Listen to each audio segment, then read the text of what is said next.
The regular season is over, and that means it's playoff time. The Gatemen host the playoffs for the first time since 2019, and it all starts tonight. Alongside Cory Miller, I'm Josh Richardson here on the Gatemen pregame show. Cory, Wareham and Cotuit in just a few minutes. But in a spot like this, the Gatemen just happy to be back in the playoffs for the second straight year. Exactly right. Happy to be back in the playoffs because now, as we've talked about, anything can happen. It doesn't matter what seed you are going in, 1 through 4. Anything can happen. We saw it last season. But the Gatemen happy to have that number 2 seed, to have home field advantage, to be playing a postseason game here at Spillane Field for the first time since 2019. So now this is where kind of that second season starts. It's a brand new landscape. Everyone's 0-0 in the playoffs, and the Gatemen hopefully trying to get to the championship. And the Gatemen going to be pretty happy about that 0-0 to start off the playoffs, because there have been a couple matchups this season against the Kettleers that have not gone in Wareham's favor. 2 walk-offs for Cotuit at Lowell Park, but here at Spillane Field, tied the season series here 1-1.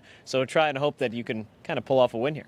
Exactly right. And the numbers in terms of that season series, a lot of close games and a lot of teams that are kind of all-around teams, pitching and offense, positive run differential. So we should be in store for a great series, really competitive matchup against 2 teams that matched up in the playoffs last year. But you talked about those 2 walk-offs at Lowell Park. I think that's why for the Gatemen, you're happy to have that home field advantage against Cotuit. And you talk about the importance of Game 1 to get ahead before you go back to Lowell Park. Tonight's going to be really important. You look at it overall, statistically, 2 of the top 3 offenses, 2 of the top 3 pitching staff. So we should be in for a good one. For more on tonight's matchup, we'll send it over to our sideline reporter, Rayna Maggelet. I'm Rayna Maggelet. I'm joined alongside Wareham Gatemen outfielder Foster Apple. Foster, you've been really strong offensively. How are you approaching the plate now that we're in playoffs?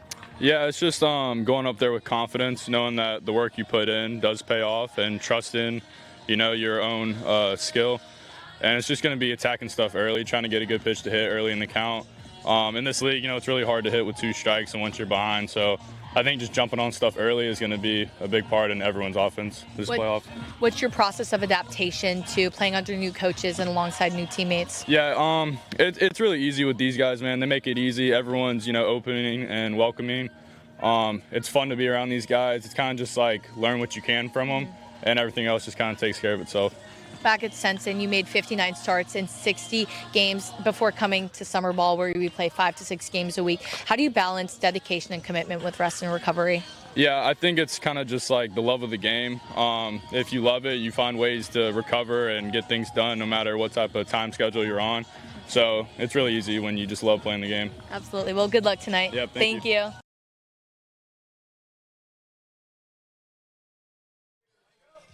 Thanks, Rayna. We've got first pitch and opening lineups coming up right after this.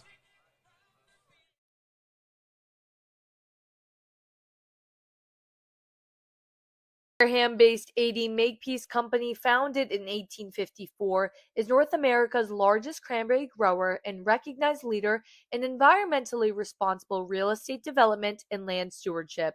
For 171 years, AD Makepeace Company has supported community events and organizations like your Wareham Gatemen. Visit admakepeace.com to learn more. Cape Cod 5 is proud to be the official banking partner of the Cape Cod Baseball League. Cape Cod 5 offers a broad range of financial products and services tailored for every stage in your financial journey. Reach out to us. We're here to help. For a good piece of glass, call Abby, located at 3 Tyler Ave in East Wareham. Call Abby Glass and Locks about getting a free quote for your windows, doors, locks, and other glass needs. Here at the Mass State Lottery, we know there's no bigger win than the $1 billion we provide each year to support all 351 cities and towns in Massachusetts. Now that's how we all win. The Mass State Lottery. Welcome to the state of winning. Here at the Mass State Lottery, we're known for our monster wins. But there's no bigger win than the $1 billion we provide each year to support all 351 cities and towns in Massachusetts. In our game, we know that supporting local businesses and helping communities is how we all win. Because at the lottery, we're all playing for the home team. The Mass State Lottery. Welcome to the state of winning. A+ repairs smartphones, tablets, game consoles, and computers. Get it done right the first time. Cape Cod Central Railroad is proud to sponsor the Wareham Gatemen for the second year in a row. Experience the scenic beauty of Cape Cod like never before. Journey through picturesque marshes, cranberry bogs, and dunes on our historic rail line. Whether you're savoring a 5-course gourmet dinner, enjoying a Sunday brunch with a live jazz band, or bringing the family on a narrated excursion, there's a ride for everyone. Departing from Hyannis and Buzzards Bay, visit capetrain.com to book your ride today. Insurance has been servicing Wareham and the surrounding areas since 1980. Call Legacy Insurance for all your insurance needs at 508-295-1315. Legacy Insurance, your hometown agency. Get ready for big results with our small machines. With more power, performance, comfort, and savings.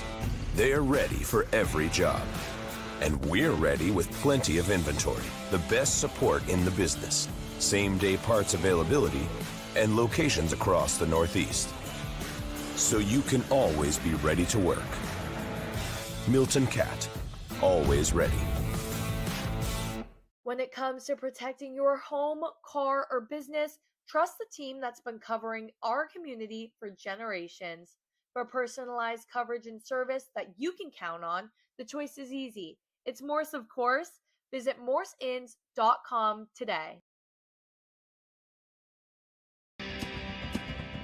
If you need to dig, lift, move, grade, clear, or cut, pump, weld, clean, light, and just about anything else, dial up the rental source for the newest and the most reliable equipment in New England. Staffed with equipment and construction experts. Milton Rents, your local source. As the sponsor of tonight's game, PCT Federal Credit Union is proud to root for the home team. We're thrilled to offer great rates on auto loans, home equity lines of credit, and so much more. Visit us on Cranberry Highway in West Wareham. Reed Custom Soils, a subsidiary of the AD Makepeace Company, is New England's most experienced precision soil blender. Reed is the leading provider of the lightweight planting soil for green roof installations, stabilized stone dust for nature paths and pedestrian walkways, bioretention rain garden soils, and specialized soils for athletic fields, including your newly renovated Spillane Field. To learn more, visit reedcustomsoils.com. Shameless Plug Electric, hitting home runs on every job. Wareham's top choice for electrical work. Call Shameless Plug Electric. Finding a good personal injury attorney is very difficult. If you or a family member has been involved in an accident, hurt at work, suffered a slip and fall, or have been injured due to negligence of someone else, contact the lawyers at Reedy, Kiernan, and McNally, LLP today. They are experienced trial attorneys who practice in all of the courts in the Commonwealth. The firm has been recognized by Best Lawyers in America for outstanding legal representation. Contact Reedy, Kiernan, and McNally, LLP today. The firm is located at 267 Main Street in Wareham. Reedy, Kiernan, and McNally, LLP also has offices in New Bedford and Falmouth. Call 508-295-0286 or visit their website, www.rkm-law.com.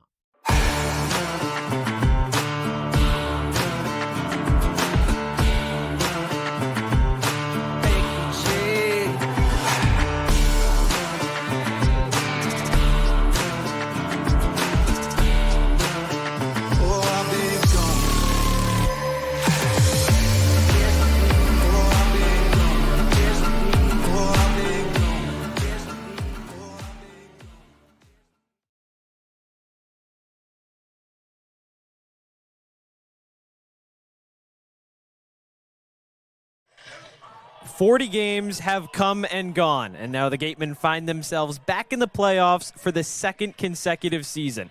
Tonight, Wareham hosts the very team that knocked it out of the postseason a year ago. Cotuit won the season series against Wareham this year, but that doesn't matter anymore.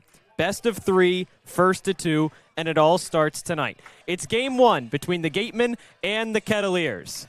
Welcome inside our broadcast booth alongside Cory Miller. I'm Josh Richardson. It's a beautiful night here at Spillane Field. Perfect for baseball, perfect for postseason action. You couldn't ask for much more than this, especially if you're the Gatemen faithful. This is the first time they've been able to pack the stands here at Spillane Field since 2019 for a home playoff game. This is a really talented team they'll get to watch tonight, and hopefully this is just the first round for Wareham and they can start to build some momentum and maybe make a championship run. And Cory, in a matchup like this against Cotuit, the Kettleers won the season series 3-2, pair of walk-offs for them as well, so definitely some close matchups between these two teams for a majority of this season, and in a game like this, you need your ace, which is why Wareham's turning to right-handed pitcher Josh Butler from Arizona State. That's exactly right, a guy who pitched against Cotuit not too long ago, 2 innings, no earned runs, didn't have his most sharp stuff, but overall was a good outing, only went the 2 innings intentionally as Wareham was trying to get him set for this first postseason start, but you really need Butler to have a big game on the mound. This is why he's starting those second lowest ERA in the league. Season-long 6 innings pitched, the highest of any Gateman starter this summer against Falmouth early in the summer. All in all, a great pitcher. Butler as a whole against Cotuit this season, 5 innings, 3 hits, no runs, 2 walks, and 4 strikeouts. That is what you need from Josh Butler day in, day out. And to get that against Cotuit throughout the regular season, hopefully he can continue that into the playoffs. The Cotuit lineup trying to beat him. It starts with the lefty Camden Johnson playing third base. Ryan Farber, the switch hitter, at shortstop. He bats second. Caden Bogenpole at third and center field. Zahn Von Schlegel hits cleanup, the designated hitter. Least amount of appearances against the Gatemen this summer, but he's capitalized 3 for 4. Nolan Stevens in the 5. He plays right field. Jack Natilli, the catcher, at 6. And then rounding out the lineup, Landon Beaver, Luke Matthews, and Tagger Tyson. That's a pretty good Kettleer team that has really given Wareham some trouble throughout the course of this year, Cory. It is, and the problem is up and down. There's so many different ways and players that can beat you, and especially when you consider if you're Josh Butler, you're not going to have a lot of platoon advantages, a bunch of lefties in this Cotuit lineup. 4 lefties and a switch hitter. And so that top of the lineup for Butler, he'll have to go against 3 from the left side. It starts with Camden Johnson. On the summer against Wareham, he's 3 for 20 with 5 strikeouts. First pitch, down the middle for strike 1, and we're underway at 6:17. Game 1 of the divisional round between the Gatemen and the Kettleers. Wareham finished the season 20-20. Cotuit 17-20-3. Chopper foul down the first baseline, out of play. And even with that, Cory, 3 games under 500, certainly not a Kettleer team that you can take for granted. No, when you look at their run differential, it's the best run differential in the West Division, second best across the whole Cape behind Harwich. So the win expectancy certainly did not match up what their actual record was. Fouled off again. And so this is a good sign if you're Josh Butler, like I said, against Cotuit on the 1st of August. 2 innings pitched, 1 hit, 2 walks. He didn't have his sharpest stuff, but again, no earned runs. And so they backed up, delayed the start time 15 minutes, and still he's fired 3 strikes early on. So a good sign that he's locating early. Over to first, that's fair. Down the line and past McHugh. Johnson rounds first, he's on his way to second. He'll get there easily with a stand-up leadoff double. And after getting ahead 0-2, that's the last thing you want as a pitcher in Butler. That ball just managed to stay fair and just managed to elude the reach of Chris McHugh down that first base line. And a really good start for Cotuit. Down 0-2 in the count. For Johnson to be able to get an extra base hit for the heart of this order due up next is a good start. And look, 3rd time's the charm. He had fouled 2 off down the first base line that were just to the right of the line. Stayed back and ripped it past McHugh. So a leadoff double for Johnson. And now Ryan Farber steps up to bat. First pitch, back up the middle, over to the shortstop, Ramirez. Toss over to first in time.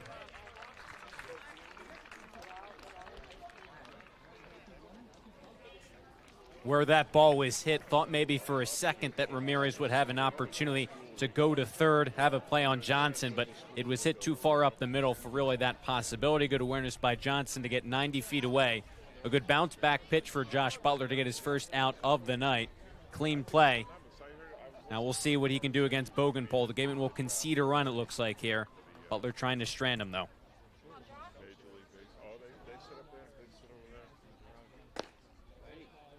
Bougainville this summer, 242, 780 OPS, had 3 home runs for the Kettleers. Not a team that hits the long ball very often, just 16 on the summer. They keep it in play, but they can rattle off hits. When you look at it overall, top 3 team in the league offensively, but also a top 3 team in terms of pitching as well. Really the complete package, and the run differential supports that. 1-1, swing and a miss.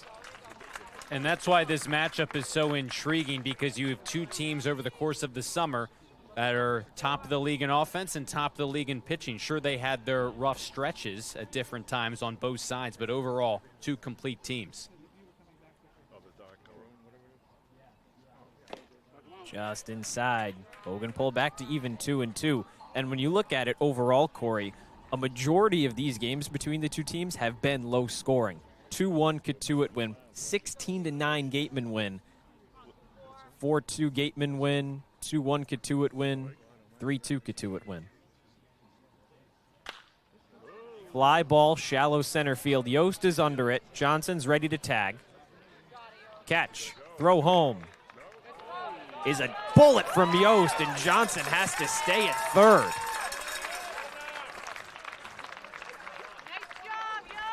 Camden Johnson leads Cotuit with 18 steals.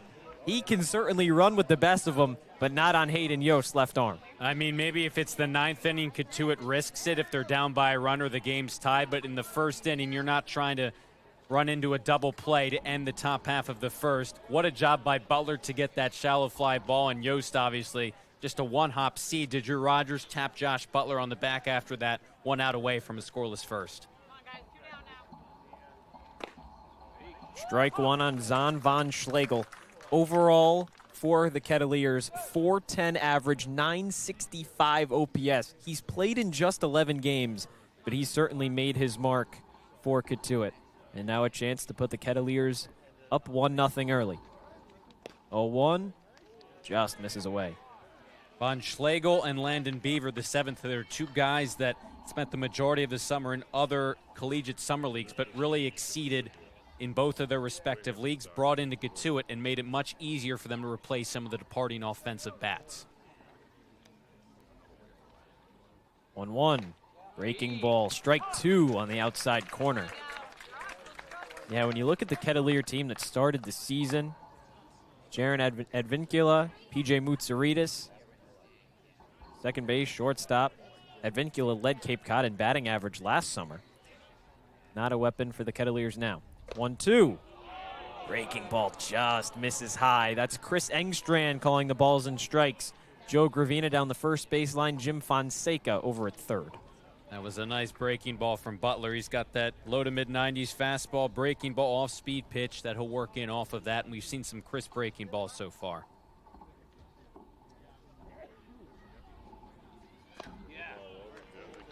Full count. Nolan Stevens, the right fielder, stands on deck. Von Schlegel done damage against the Gatemen. He's 3 for 4 this summer. Played in just the 2 most recent contests. Both ended in Kettleer wins. Payoff. Ground ball to second, Braden Randall. In time. Leadoff double for the Kettleers, but Cotuit leaves them stranded. Home half of the first coming up, and the Gatemen trying to get some runs on the board. Finding a good personal injury attorney is very difficult. If you or a family member has been involved in an accident, hurt at work, suffered a slip and fall, or have been injured due to negligence of someone else, contact the lawyers at Reedy, Kiernan, and McNally, LLP today. They are experienced trial attorneys who practice in all of the courts in the Commonwealth. The firm has been recognized by Best Lawyers in America for outstanding legal representation. Contact Reedy, Kiernan, and McNally, LLP today. The firm is located at 267 Main Street in Wareham. Reedy, Kiernan, and McNally, LLP also has offices in New Bedford and Falmouth. Call 508-295-0286 or visit their website www.rkm-law.com.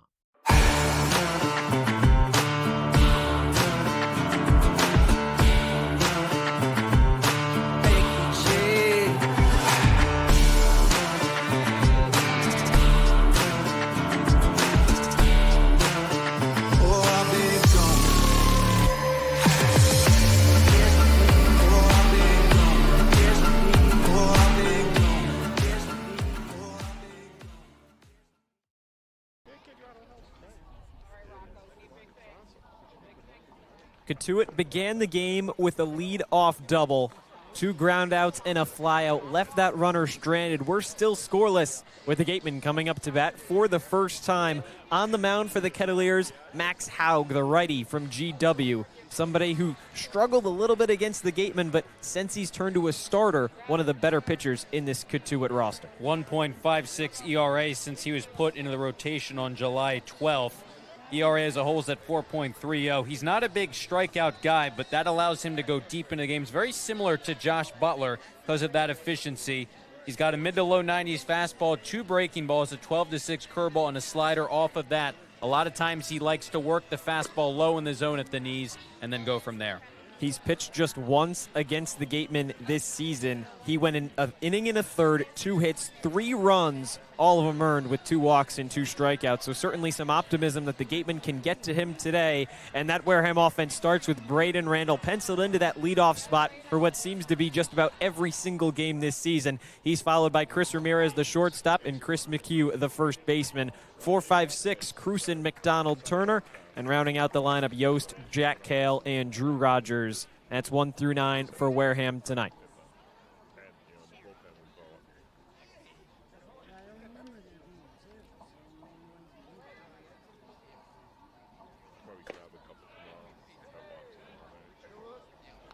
Randall hit .258 for the Gatemen this summer, .718 OPS. The lefty out of Ole Miss. He's got 1 home run. Doesn't showcase a whole lot of pop. Typically a gap-to-gap hitter. Team lead in doubles with 11. It seems to be, Cory, that when Randall is clicking, the rest of the offense kind of just follows suit. 2-0 pitch. Misses outside. Randall's worked it up to 3 balls and no strikes for the first at-bat. He sets the tone. You saw it in the regular season finale, the leadoff double. His team scored 3 runs then following suit in that top of the first. 3-0 down the middle. Yeah, Gatemen put up a 3 spot in the regular season finale against Hyannis. And then after that, that was it. That was the end of the scoring for both teams. Ended as a 3-0 Gatemen win. And now Haug has worked it back full.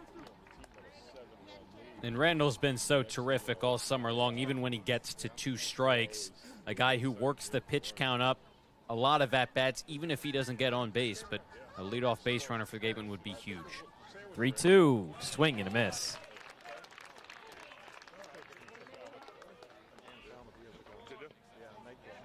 Haug got back in the count and he finished him off. Really nice job to get back in that count, especially when you're facing a guy who's just such a prolific on-base threat at the top of the order. Got to have a lot of confidence in your pitches to fire a few consecutive in the strike zone, but he got the out right there. Here's Chris Ramirez, the shortstop. Somebody that joined this Gatemen team later on in the season. He's made his mark. That one skips away from Jack Natilli. Alongside Natilli, he's playing catch with Haug on the mound. On the infield for the Kettleers, Johnson, Farber, Matthews, and Beaver go 3rd to 1st. And the outfield, it's Taggart Tyson, Caden Bogenpole, and Nolan Stevens left to right. 1-0 misses high. Ramirez quickly ahead. He's worked 3 walks in just a couple of games against the Kettleers, 3 to be exact. He's 5 for 8 on the summer against Cotuit.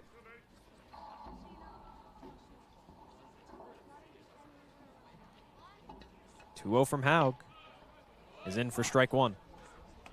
I think right now, if you're Wareham, looking at Haug, he's fallen behind the first 2 batters, but he's come back to find the strike zone after that, just knowing that even if you get ahead in the count, you're probably getting some to hit. Strike two. Back-to-back fastballs just right at the knees. That's where Haug likes to put that pitch. He's not going to miss a ton up in the zone with that fastball, but still, you're going to see heaters in the zone that you might be able to hit. 2-2, back up the middle. One out single for Chris Ramirez, and the kid stays hot. Those are those quick hands that we've seen from Ramirez. Even with back-to-back called strikes, he was ready for that next offering. Now a luxury to have his speed on the base pass. That one just sat in the heart of the zone. Nice job by Ramirez to just stay up through the middle, stay through it. You know, going into this game, Ryan Smythe had a couple different options of where to put Chris Ramirez, but slotted him into that second spot and reaping the benefits early on. Ramirez has some speed. He's 4th on the team in swipe bags in just 17 games. He's got 9 of them total. Certainly a chance to put him in motion with Chris McHugh up to bat. Got a big lead at first. Stays put. And it's 1-1. Don't want to overemphasize anything, but I think when you look at how successful the Gatemen have been with early leads this summer, scoring first and maybe even a couple would be really big, especially when you have your ace and Josh Butler on the mound. It seems like when Wareham can get ahead early in games, everything just sort of starts to click after that. Well, the one game that Wareham won against Cotuit at Spillane Field, it was 9-0 after just 2 innings. And it's 2-1. Good block from Natili. Ramirez stays put. And that kind of was that outlier game we talked about. A lot of low scores between these two squads. Just an offensive explosion, especially by the Gatemen in that game. The way the pitching is slotted, not sure if we'll see something like that in these playoffs, but you never know. Right now, Haug's struggling a little bit to find the plate consistently. Is 2-1. Strike two. Good fastball at 89.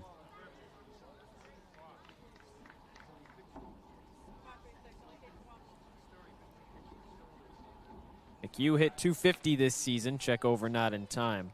But he had an 809 OPS, 7 doubles and 5 home runs. Just 1 off the team lead.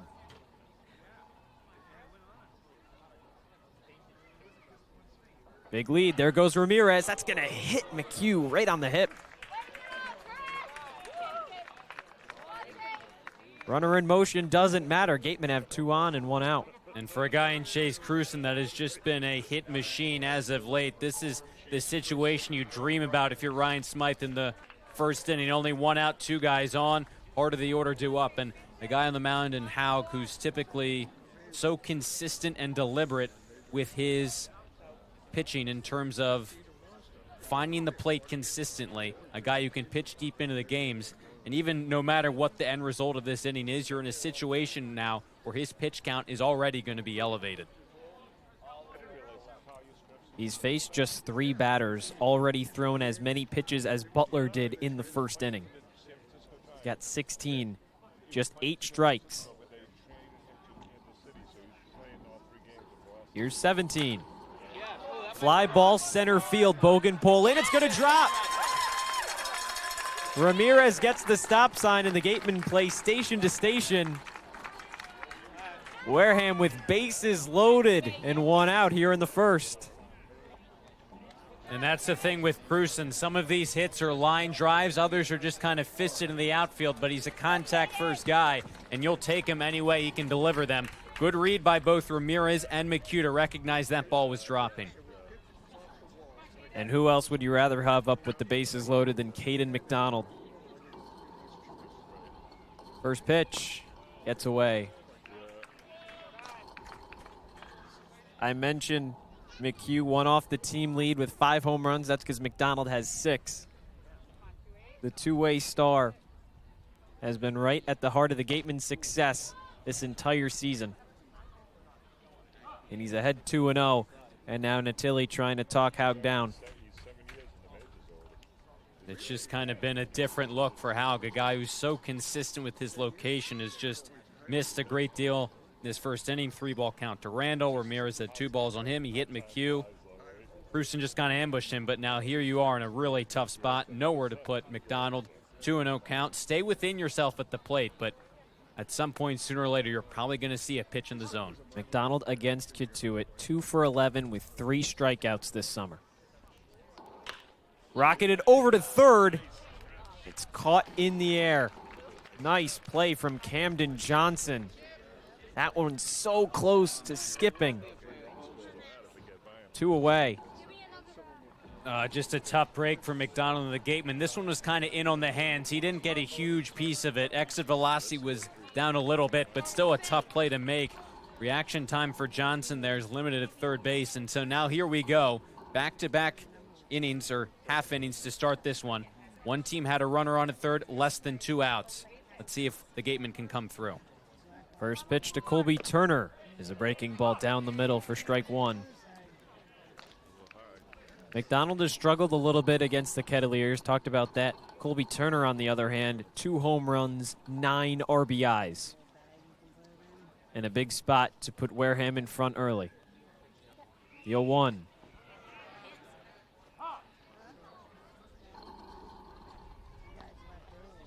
This might also be the question too, Cory, is what pitcher loses command so much that something gets past one of these 2 great defensive catchers in Jack Natilli and Drew Rogers. Haug has been away from the zone, but for the most part, it's been up. 1-1 outside. And you can see Chris Ramirez on at third for the Gatemen, really getting the sense of how close Johnson's going to play him to the bag because his secondary lead's going to be so important. Limited backstop room at Spillane Field, so we'll see if he goes on any wild pitch potentially. 2-1 to Turner. This is inside. 3 balls and a strike. Nowhere to put Colby Turner. Here we go. Early spot, 2 outs, but you got a guy with light tower power in Colby Turner. Hitters count. It's a fastball count. We'll see what Haug offers with the bases loaded. The 3-1 on the outside corner. And a full count pitch coming up to Turner. He was halfway out of the box and down the line. Haug just made a great pitch outside corner, not where Turner wanted that baseball, but he gets another opportunity here. Payoff pitch. Misses outside. An RBI the easy way for Colby Turner, and the Gatemen strike first in game 1. He tried to go right back to that same exact spot on the outside corner, but he just missed off the plate. 2 really close pitches, that one going the way of the Gatemen. Bases remain loaded for Wareham with Hayden Yost, the 7-hitter, coming up to bat. McHugh, Cruson, and Turner, third to first on the paths. First pitch, fouled off down the third baseline. Big spot for Yost. His bat has just awoken as of late. Seems like every game.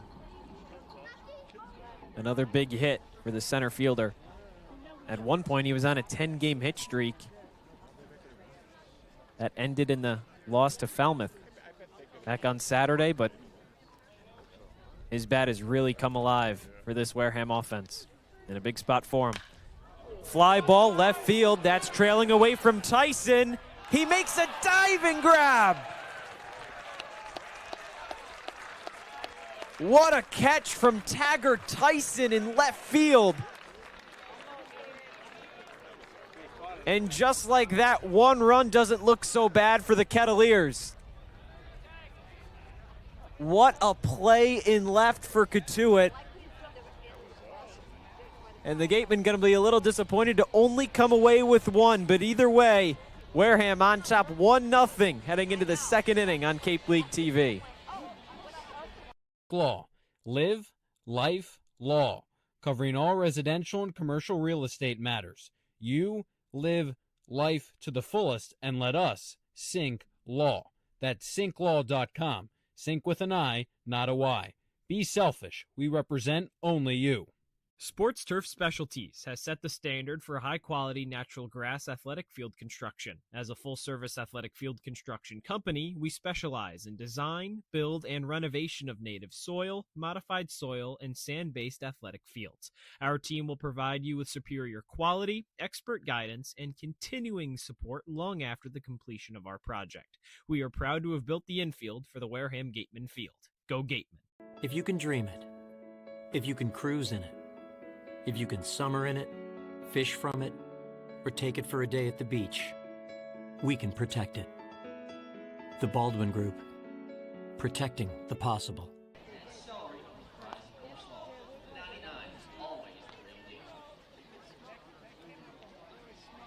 After an inning of action, it's the Kettleers 0, the Gatemen 1, and it could have been so much more. Taggart Tyson in left field, diving grab to rob Hayden Yost of potentially extra bases. And now the Gatemen trying to hold the Kettleers off the board. Josh Butler on the mound. Let's take a look at who's behind the right-hander from Arizona State. It's Colby Turner, Hayden Yost, and Chase Cruson left to right in the outfield. On the infield, Jack Cale, Chris Ramirez on the left, Braden Randall, Chris McHugh on the right, with Drew Rogers doing the catching. Cotuit had that leadoff double from Camden Johnson, followed it up with 3 quick outs. And Josh Butler hoping for that same end result outcome here in the second to keep the Kettleers off the board. And so Cotuit obviously got a bit of a win with that great catch by Tyson, but again, for the Gatemen to at least get 1 run and capitalize when you had bases loaded, 1 out, when you had 2 of those situations against Hyannis on Sunday, didn't come through in either one of them. At the very least, to get a run, you've been so effective when you get out in front early, and here they are up by a run. Second inning starts with Nolan Stevens, 5-6-7 in the Kettleer order. It's 1-0.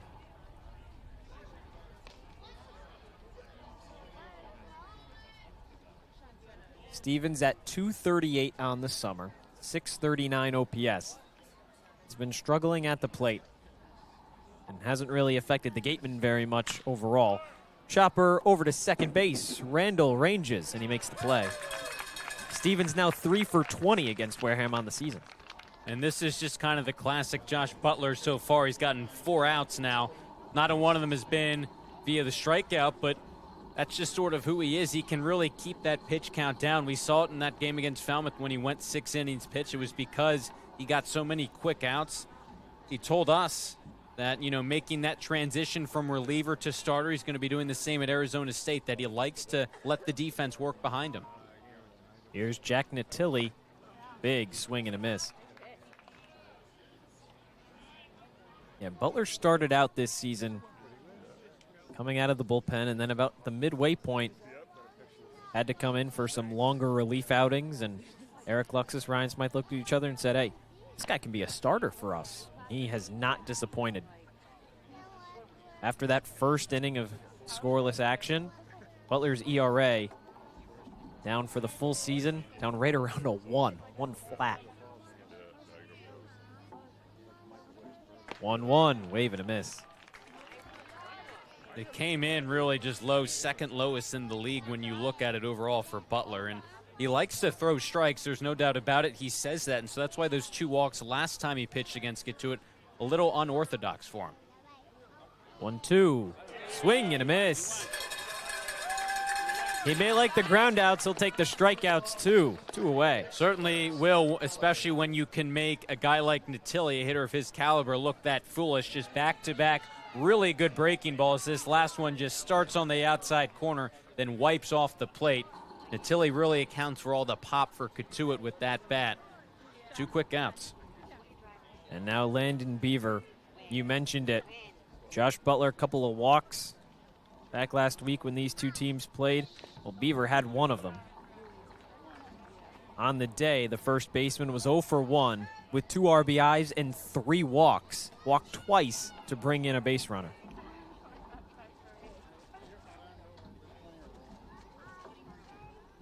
Butler's 0-1. Line over to second. 1 hop from Randall, and that ends the inning. 1, 2, 3 from Butler. 2 scoreless innings from the Gatemen righty. And Wareham coming up to bat, up 1-0 on Cape League TV. Turf Specialties has set the standard for high-quality natural grass athletic field construction. As a full-service athletic field construction company, we specialize in design, build, and renovation of native soil, modified soil, and sand-based athletic fields. Our team will provide you with superior quality, expert guidance, and continuing support long after the completion of our project. We are proud to have built the infield for the Wareham Gatemen field. Go Gatemen. There hasn't been a ton of training when it comes to bat speed or products for players to be able to train bat speed.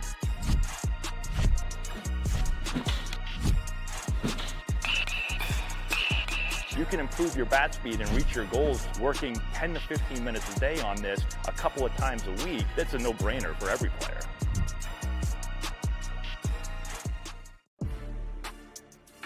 You can make any bat feel lighter by adding a velo puck knob. Instead of having to go get a whole entirely new bat, you can simply add the puck to it. Players can use this with any bat. It's basically going to shift the weight of the bat a little bit more towards the hands. Players are able to hit the ball a lot harder just by simply adding the puck on.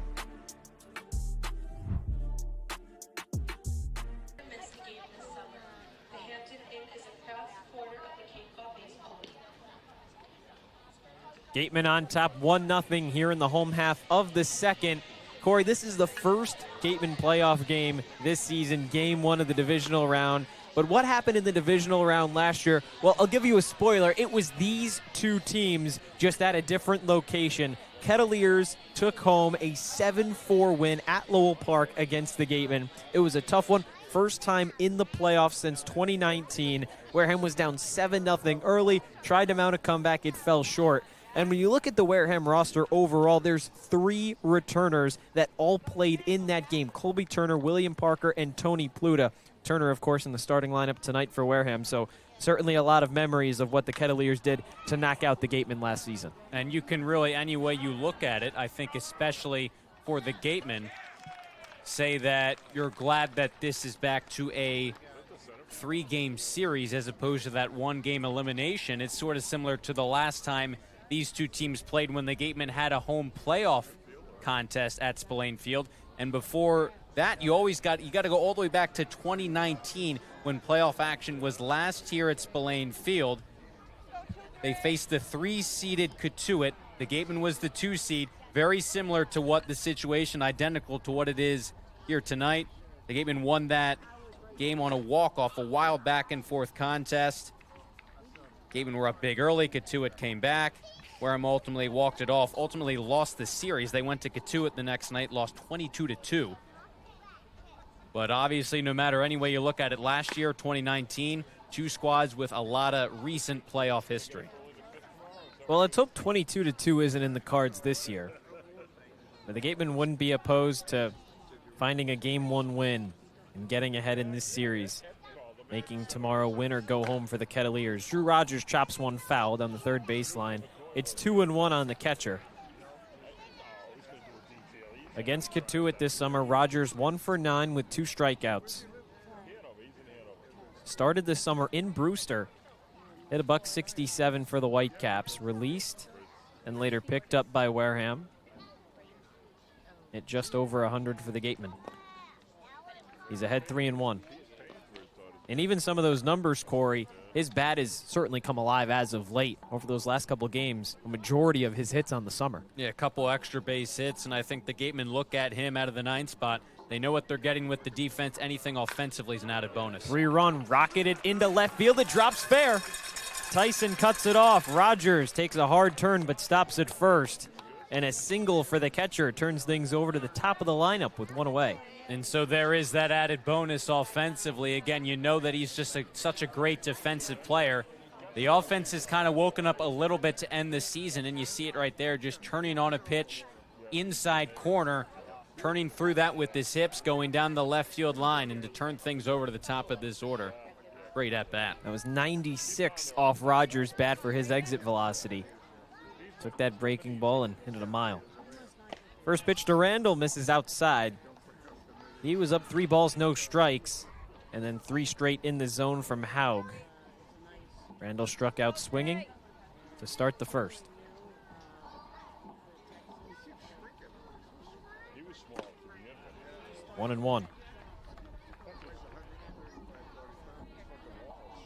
I do think that at bat set the tone too. Sure, he went down swinging, but at the same time, saw a lot of pitches, and that just kind of was the theme throughout that entire first inning. 1-1, rocketed foul down the right field line. And yeah, you look at it overall, Haug threw just an inning and a third. He's at 37 pitches. Butler threw 2 at 24. Now that's something that Josh Butler has been pretty good at, was limiting his pitch count, being able to work deep into games. Wareham seeing a lot of pitches. 1-2 gets away from Natilli, but not far enough for Rogers to advance. He stays at first. And for the Gatemen to potentially have these at-bats off of a pitcher who's known for going deep into games with his efficiency and then flip that on its head, it's a win-win no matter how many runs you score. 2-2, fouled back. And obviously some more run support would be pretty big for the Gatemen. Give Josh Butler all the help that he needs.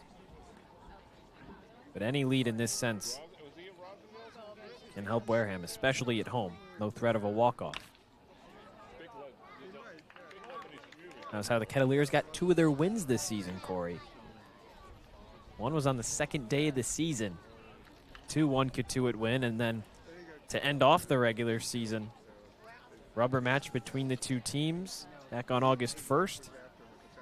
Ketts came away with a 3-2 win.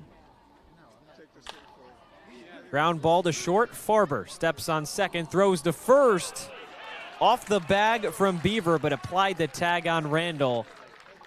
And a 6-3 double play ends the inning for the Gatemen. Haug faces the minimum heading into the third. It's the Gatemen 1, the Kettleers nothing.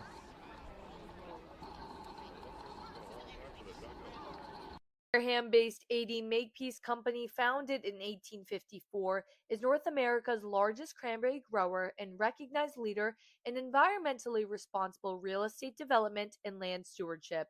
For 171 years, AD Makepeace Company has supported community events and organizations like your Wareham Gatemen.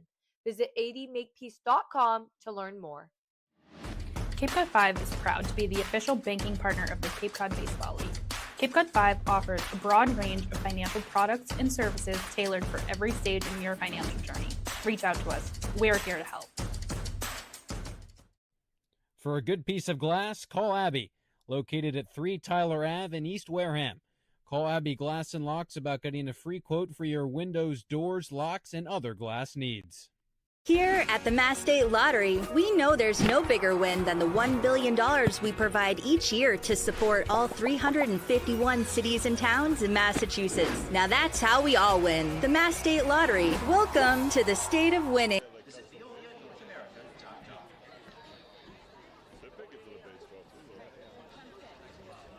Cotuit holds the Gatemen to a double play to end off the second. The Cats come back up to try and get a run on the board. Some snack time here in the playoffs. Cory, you can never go a day without ice cream, right? Especially at 6:52, that's prime ice cream hour. Not at the ballpark, that's for sure. And it's really been great to see how many Wareham faithful are out at this game supporting their team here tonight. Again, get a look at how crowded the bleachers are. We highlighted it top half of the inning. I mean, it's been a while since the Gatemen were last here for the playoffs. I have to think that this is probably the most well-attended game of the season overall. Obviously, these fans happy to have playoff baseball back at Spillane Field. First time in 6 years. Third inning starts, Luke Matthews, Tagger Tyson on deck, Camden Johnson in the hole. And it starts with a ball outside at 1-0.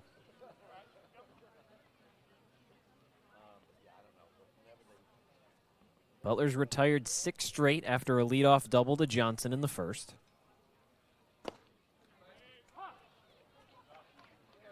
And it really has been kind of so far the prototypical Josh Butler outing when he's at his best, just firing in strikes and getting outs from his defense behind him.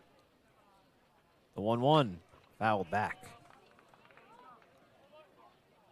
And that's the thing with Butler. You mentioned it a little bit earlier, Cory. He's not afraid of Kettleer hitters making contact because he trusts that he'll induce some weak exit velocities, put it right to his outfielders and infielders to make plays.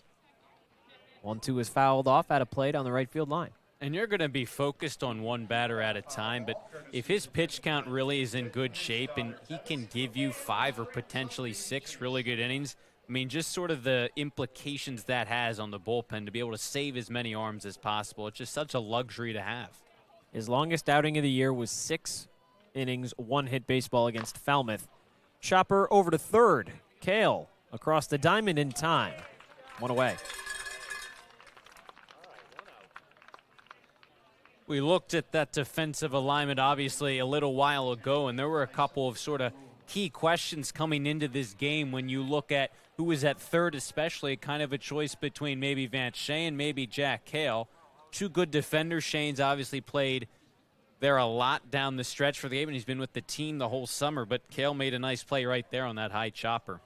Kale's bat might be just a tick hotter than Shane's as of lately. Shane's average got all the way up to right around 200 for a majority of the year. Now back down right around 160. And Kale hasn't played a whole lot for the Gatemen this summer, but just his 8th game total. Can still put bat on ball. Did so at Columbia this past year, hit .299. Did so over the summer as well, the Coastal Plain League, before he arrived on Cape Cod. Butler ahead 0-2 on Tyson. Strike 3. Nice pitch from Butler. The movement on the breaking ball combined with the location of it has just made it such an effective pitch for Butler so far tonight. He's now got 2 swinging strikeouts on that pitch. Out of the zone, kind of in the dirt. It just sits up there, it looks like, then gets out of the zone at the last minute. Both Tyson and Natilli down swinging on that pitch. Second time through the order. Starts with Johnson, 2 away here in the third.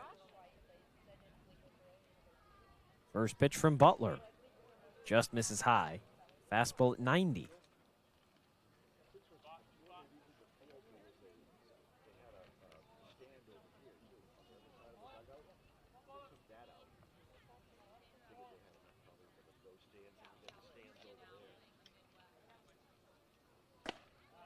Strike 1. You know, it's interesting because it's a little bit breezy tonight. Temperature not too elevated. It feels cooler than it actually is. But that last start against Cotuit, one of the colder nights we've had up here in a while. And Butler kind of made a joke that he was used to that Arizona temperatures out on the mound. Yeah, Butler. Now that game was right around, 67, 68 degrees. Tonight, a bit warmer in the low 70s. Certainly hasn't affected him so far tonight.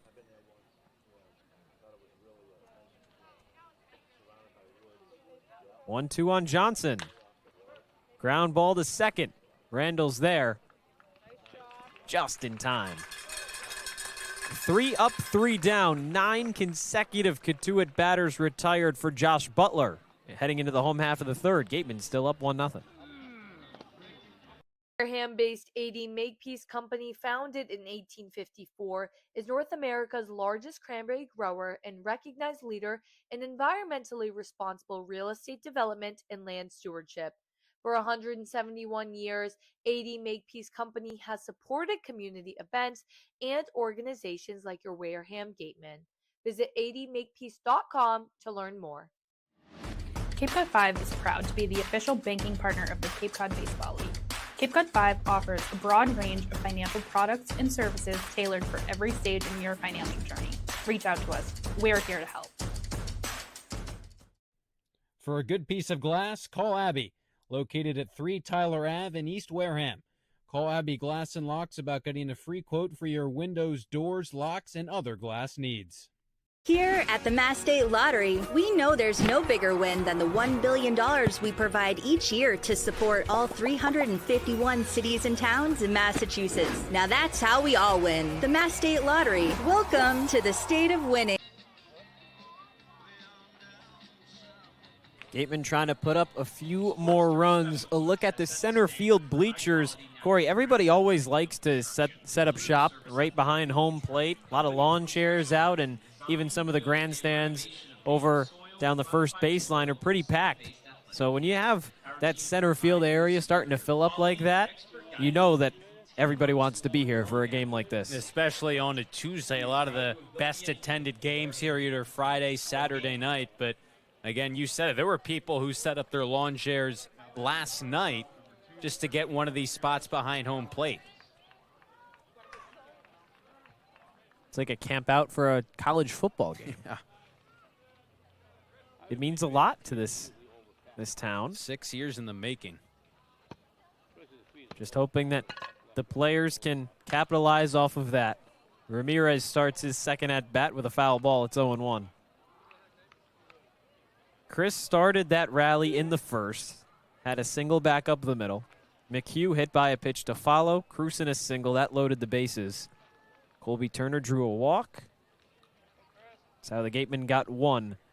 It's the only one so far tonight. Fouled off out of play. And this is a spot now with the heart of the order coming up. How can you make this game try and put it out of reach as early as possible? The way Butler's pitching looks like he might go deep into the game, but Cotuit plays innings 1 through 9. You got to give him some more insurance runs. 0-2, just a bit high. With that single, Ramirez now 6 for 9 with 2 RBIs and 3 walks in his summer against the Kettleers. Then a hit machine, 1-2, ground ball to short. Farber on a charge. In time, 1 away.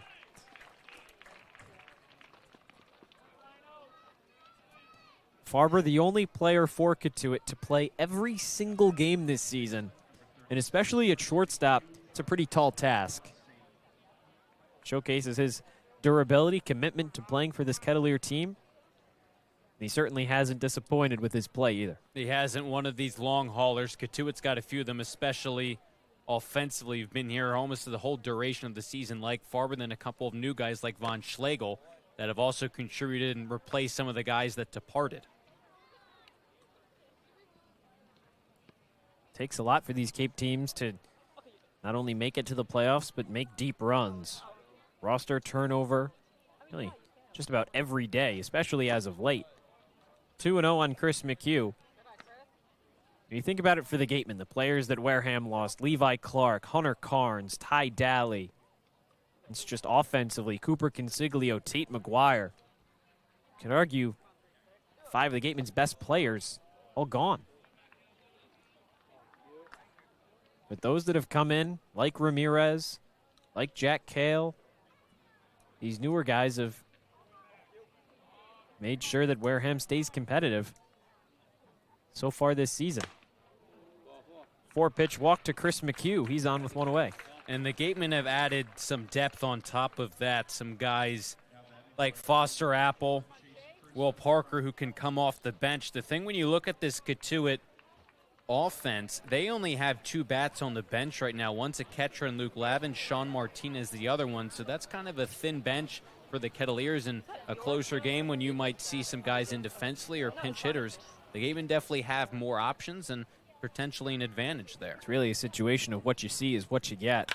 Cruson, fly ball, shallow right center field. Bogenpole and Stevens converge, and Stevens makes the catch, 2 away. That one sounded good off the bat. Cruson just got a little bit under it. Nice job by McHugh to work that walk to get on base, and now a chance with McDonald up. Can the Gatemen come through with that runner on? Cruson has been aggressive so far tonight. He got a pretty good pitch to hit. Again, just kind of dropped that back shoulder a little bit. Brings up Caden McDonald. 1 on, 2 away. Lined out to third, his last at-bat. Runner goes, throw down from Natilli to second base, gets away. McHugh testing his luck, he's running for third. Farber fields, throw is not in time. heads-up base running from Chris McHugh, and the second Gateman run is 90 feet away. Really love that call by the Gateman and McHugh. We've talked about the sneaky speed that he kind of possesses. He hit leadoff for a couple games. This is kind of the last guy on the scouting report, or one of the fewer guys, if you're Cotuit, you're expecting to see steal the 3-hitter, the first baseman. Now, all of a sudden, the danger of this situation really ratchets up. It's the 4th steal this summer for Chris McHugh. A 1, line drive into left field. RBI single for Caden McDonald, and the Gatemen on top 2-0. In the playoffs, little things are going to win you baseball games, and the ability by Chris McHugh to steal that bag at second, then the awareness to see how far that ball trickled away to get to third. Said it right before this hit. It ratchets up in terms of danger. Just a hanging breaking ball at the top of the zone. McDonald turns on it, brings in a huge second run for the Gatemen. We talked about that, Cory. Josh Butler can only get you so far. You need him to have as many runs on the board as he can so he can pitch freely. That's something that so many of these Wareham Arms have talked about throughout the year is, well, when the offense produces, all I need to worry about is throwing strikes. Now the Gatemen on top 2-0. Check over, not in time. And said it earlier, Cotuit plays 9 innings of baseball. If they need to, they'll play extras. They've walked off the Gatemen twice this season, as we already said, so you just have to suffocate them all 9 innings to come away with a win. 1-0 to Colby Turner. Big swing and a miss. Cory, we noticed this during the Falmouth game, and we saw it when Colby Turner was up to bat. He still has the hole in his pants on his right leg. What's different, though, is that it was by his hamstring during the Falmouth game. Now it's up at his quad. Foul ball off of his foot. So now that begs the question for me, Cory, does he have multiple pants with holes in them? Yeah, I was about to say the same thing. Or is it the same pair, and maybe he just had them on backwards for that game against the would be Commodores. something else if he had them on backwards the entire game and was just playing with them like that. I think no, it'd probably be the former. It's different pairs. Yeah. But how about that coincidence? 2 pairs with, maybe it's a ritual for him. 1-2, swing and a miss. That ends the inning for the Kettleers, but not before an RBI single for McDonald gives Wareham a 2-0 lead. Heading into the 4th, it's the Gatemen 2, the Kettleers nothing. Healthcare is proud to be the official healthcare sponsor of the Cape Cod Baseball League. When you need to be seen. Here at the Mass State Lottery, we're known for our monster wins. But there's no bigger win than the $1 billion we provide each year to support all 351 cities and towns in Massachusetts. In our game, we know that supporting local businesses and helping communities is how we all win. Because at the lottery, we're all playing for the home team. The Mass State Lottery. Welcome to the state of winning.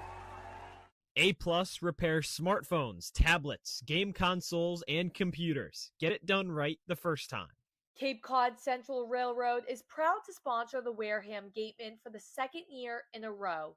Experience the scenic beauty of Cape Cod like never before. Journey through picturesque marshes, cranberry bogs, and dunes on our historic rail line. Whether you're savoring a 5-course gourmet dinner, enjoying a Sunday brunch with a live jazz band, or bringing the family on a narrated excursion, there's a ride for everyone. Departing from Hyannis and Buzzards Bay, visit capetrain.com to book your ride today.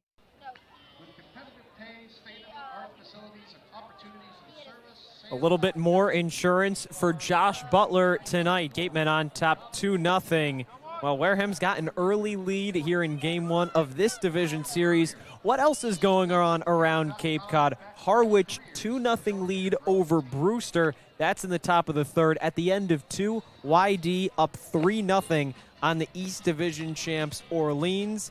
Other than that, Hyannis and Bourne knotted at 0, still in the 4th inning. So, Cory, only one other home team right now, Harwich, with an early lead. Other than that, YD, big lead over Orleans after 2 innings.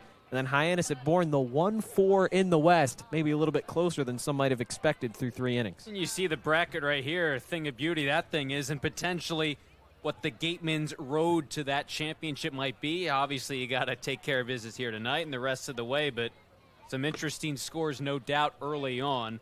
Obviously, the winner of this series takes on the winner of the Bourne Hyannis series.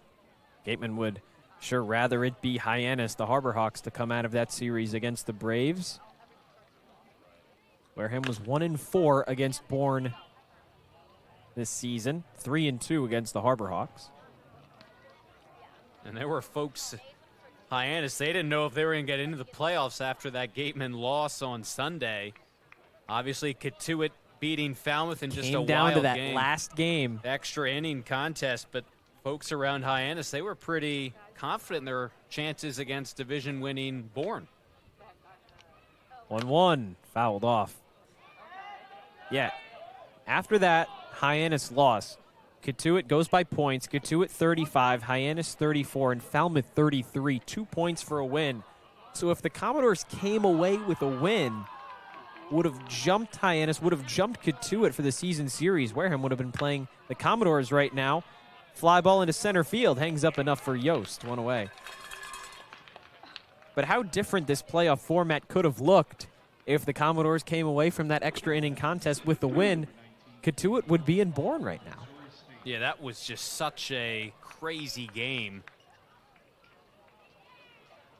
The Commodores are out away, top of the 10th from coming to bat. We get another look at that bracket there. Come on, 24. Would be up at the plate, ghost runner on at second. But Cotuit, that great 10th inning rally. They sure had opportunities to come away with a win, but just couldn't capitalize. Commodore season over now. Lone team to miss the playoffs in the West. In the East, that was Chatham. 0-1 to Bougainville, down the middle, strike two. And you could certainly say, Cory, even with Falmouth playing that close contest, the four most deserving teams from each division ended up making it here to the postseason. And that's what you want when you have 8 of the 10 teams making it to the postseason. That's what you hope for. Sure, Falmouth was in first for a couple days several weeks ago, but Hyannis led the way for most of the first half. Then the Gatemen and Bourne kind of followed suit, and we've already talked about Cotuit's exploits. 1-2 to Bougainville, rocketed foul. And so this is interesting now, Josh. The Gatemen have not been a team that have shifted opposing offenses a whole lot this summer, but they did on the switch hitter Farber. Now here they go again on the lefty Bougainville. Yeah, seldom have they ever tried to move into that spot, especially against lefties. Good thing Bougainville goes the other way for the Kettleers and shows why the Gatemen should keep him in a normal defensive setting. 1 out single for Cotuit. And it is always an interesting question. A lot of these teams did it from the get-go against the Gatemen this summer, and this is just what you have to do, is just go the other way. A great piece of hitting, hit it where it's pitched, but maybe the Gatemen potentially, now that they have a summer full of trends in terms of where guys hit it typically this summer, adjusting based off of that.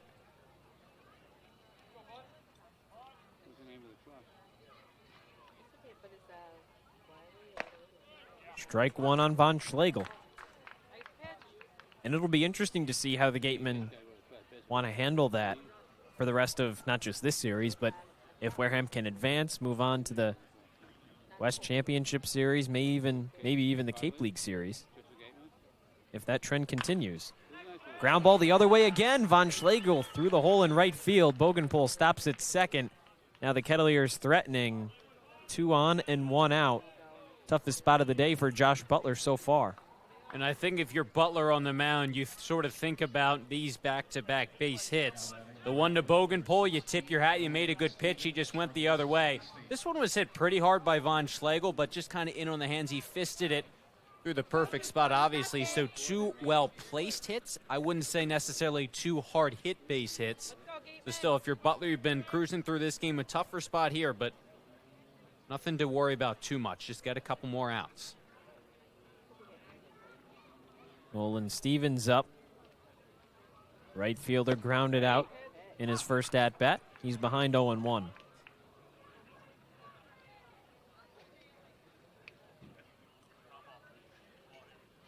on, Josh. Go, Gatemen.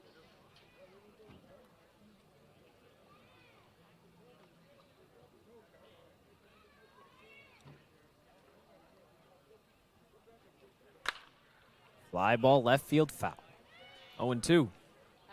And if you're Butler, that's exactly how you want to start an at-bat with 2 on and 1 out. Get ahead, and it's just been business as normal once again. Even with 2 runners on, he's still attacking the zone and making good pitches. Now just has to put away Stevens for that big second out.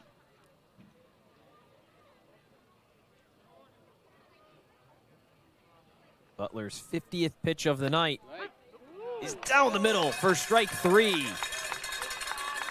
Stevens down looking big, out number 2 here in the 4th for Josh Butler.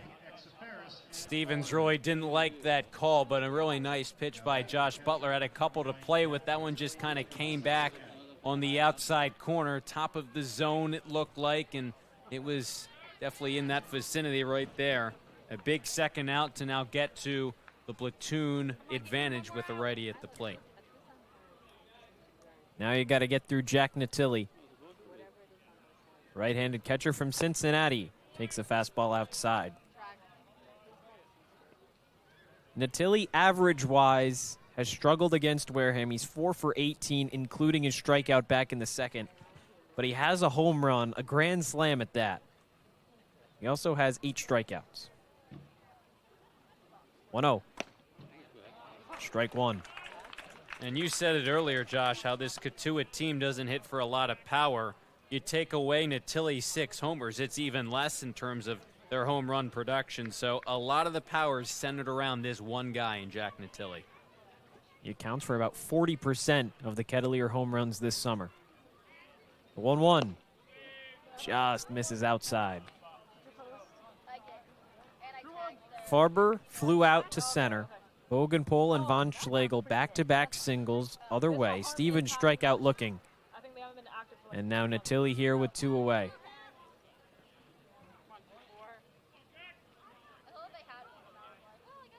Butler's 2-1. Blocked by Rogers. This is the first at-bat tonight where Butler really just has not been locating start to finish, and now this is where you got to be careful with Natilli's power. I wouldn't really want to face Beaver necessarily on deck, so we'll see what the pitch selection looks like from the Gatemen righty. Natilli certainly in a hitter's count. 3-1, 2 on, 2 outs here in the 4th. Check over to second, throw. Caught by Randall, not in time. It's the one thing that always worries me, Cory, is on a quick turn like that, especially going back to second, and somebody's not going to be there and it goes errand into center field. But Randall, a nice job to hold him on.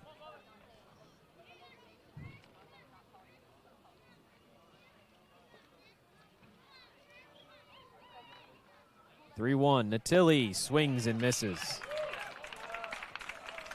And it was a good throw by Butler. It's kind of where you want it. But again, the problem, as you noted, was that Randall doesn't get to the bag in time. It really is a timing play, especially when you get a fastball from Butler that he's throwing right behind you.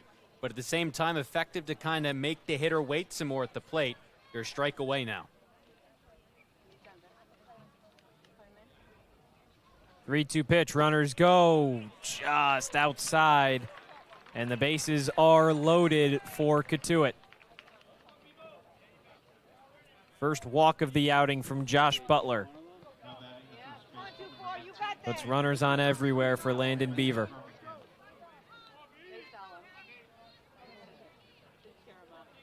Tough spot to be in if you're Butler. Beaver's played really well since she joined Cotuit.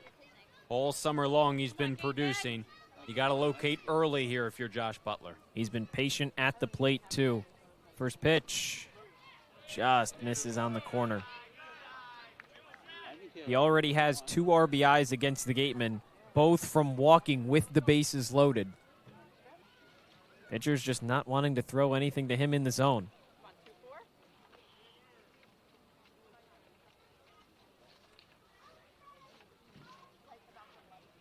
(1-0). Checked his swing. Did he hold up? Yes, he did. Third base umpire Jim Fonseca says Landon Beaver's ahead in the count, 2-0. That was close. Let's take another look at that. I don't know about that, Cory. Yeah, I think he went.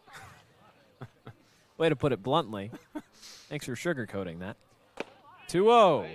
Strike one. I think that should have been a strike any way you looked at it. It looked like Butler nabbed the outside corner with the location anyways, but tough spot. At least he's starting to battle back with that big called strike right there. That's the tough thing when you have an umpire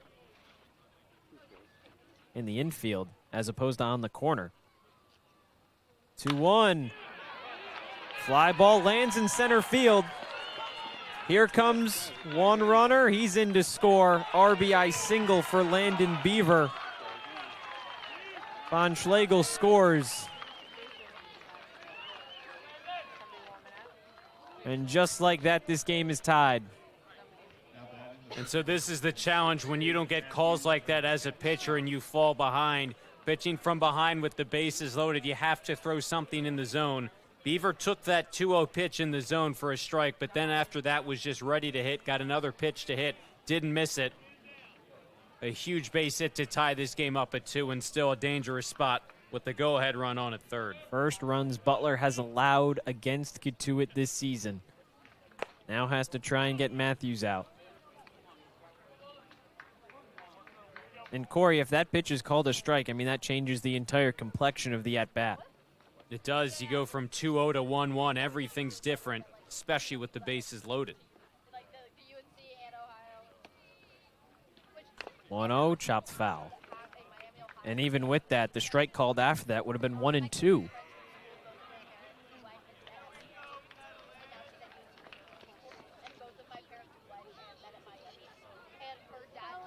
Runners on the corners for the Kettleers. It's 2-2.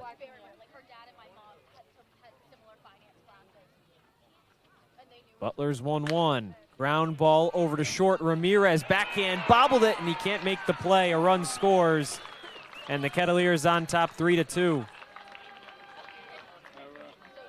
Even if Ramirez makes this play cleanly, I'm not really sure he's going to have a play either at second or at first. There was just so much of a throw he would have to make off balance, too, nonetheless. Runners going on contact with 2 outs. I mean, he was just so deep in the hole. Either going to second or first, he's just going to have to stop on a dime and turn and throw, and just a tough spot for the Gatemen to now be trailing. And he's made so many plays similar to that so far this season. You almost just expect him to come up with it. Tough break for Ramirez, leads to a mound visit. Eric Luxus, the pitching coach, comes out to talk to Butler and make sure that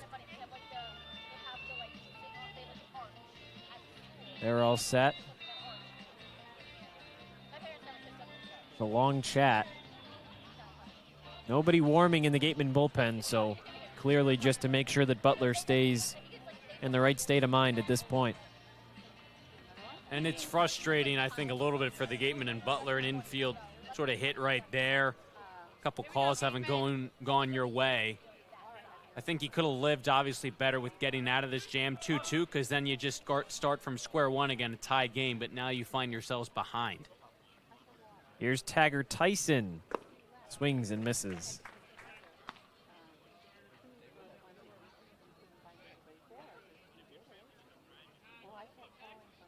First and second for the Kettleers, Beaver and Matthews on. Back-to-back RBI singles have Cotuit in front. The 0-1. Strike 2. You're Butler, you just got to get out of this inning. One more. Listen, a one-run deficit is not the worst thing in the world, but just try and limiting this damage to keep it within striking distance.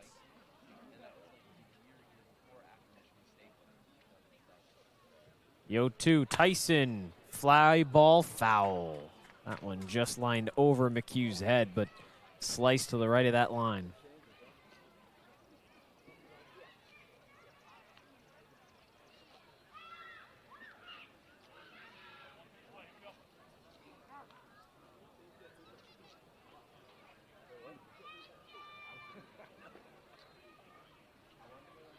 If you're Butler, you've gotten ahead right here. You don't have to go with something exactly in the zone. Hitters have shown a tendency to chase that breaking ball out of the zone. 0-2, you have a couple pitches to play with. Tyson will probably swing at anything close to the zone.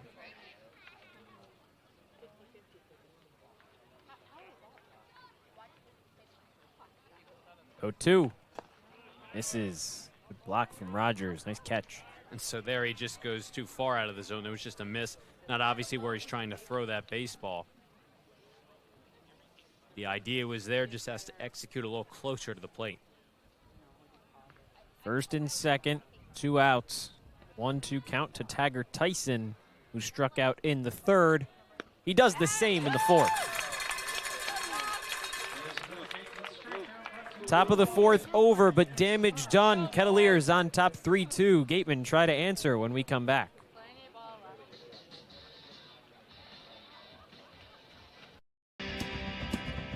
If you need to dig, lift, move, grade, clear, or cut, pump, weld, clean, light, and just about anything else, dial up the rental source for the newest and the most reliable equipment in New England. Staffed with equipment and construction experts, Milton Rents, your local source. As the sponsor of tonight's game, PCT Federal Credit Union is proud to root for the home team. We're thrilled to offer great rates on auto loans, home equity lines of credit, and so much more. Visit us on Cranberry Highway in West Wareham. Reed Custom Soils, a subsidiary of the AD Makepeace Company, is New England's most experienced precision soil blender. Reed is the leading provider of the lightweight planting soil for green roof installations, stabilized stone dust for nature paths and pedestrian walkways, bioretention rain garden soils, and specialized soils for athletic fields, including your newly renovated Spillane Field. To learn more, visit reedcustomsoils.com. Shameless Plug Electric, hitting home runs on every job. Wareham's top choice for electrical work. Call Shameless Plug Electric. Possibility. Visit giftstogive.org today because everyone has a gift to give. Josh Butler finally cracks in the fourth, and the Kettleers go on top 3-2. Wareham trying to answer, but Max Haug out. In comes John Mitchell, the righty from Boston College. You find yourselves down, but I still consider it a good thing if you're the Gatemen. Take that as a sign of an accomplishment. You get Haug out of this game after just 3 innings, typically a guy who can give you 5 innings of work. And now here we go with Mitchell on the mound. The Kettleers used a lot of arms most recently in their most recent win against this Gatemen team, including Mitchell. His only work on the summer at a Boston College came against the Gatemen here in the Cape League, so I think it's a good thing for the Gatemen that they're getting to face a guy that they've seen just a couple days ago. He went an inning in 2/3, a hit, a walk, and a strikeout, but no runs allowed. Came out of the bullpen and kept the Gatemen off the board during his tenure on the mound. He'll face the bottom of the Wareham order, Yost, Kale, and Rogers. Second time through here in the fourth. First pitch. This is downstairs. You definitely chalk it up as a win for Cotuit. The lead's one thing, but the fact that they were able to get the lead off of your ace pitcher, a really strong inning for the Kettleers. Josh Butler ended his regular season with a 1.03 ERA. Chopper to second. There's Matthews in time. So when you get 3 runs all in that fourth inning, I mean, for a while there before that inning, Butler was rolling after the leadoff double in the first. He had retired 9 straight batters, then got the first out of the fourth, and we thought, okay, well, more of the same. And then Cotuit just started to swing the bats a little bit better, going against the shift. Some balls that weren't hit particularly hard, but hit him in the right spot. And again, overall, just solid inning. Jack Kale takes a strike down the middle. He fouled out into left field back in the second. Now if you're the Gatemen, obviously you have to battle back, and hoping you can do so sooner rather than later. Certainly shown that the offense has woken up a little bit over these last couple innings. But the big thing is, in the regular season finale win over Hyannis, you got the first 3 runs in the first inning, and that ended the scoring. Wareham left the bases loaded a couple of times. Weak number to second. There's Matthews again. 2 away. In the playoffs, you need to be able to capitalize with runners on base. That'll be a big thing for the Gatemen. If they can get guys on, who's going to be the one to bring them home? And that's the thing. You got a lot of guys on in the first. You love more than just a run, but I think when you look at it, 2 runs through the first 3 innings against a guy who's just been so effective since he became a starter, you knock him out of the game. Strong start for the Gatemen offensively. Could be worse down by a run. Now you just need to keep on producing. Rogers fouls one back.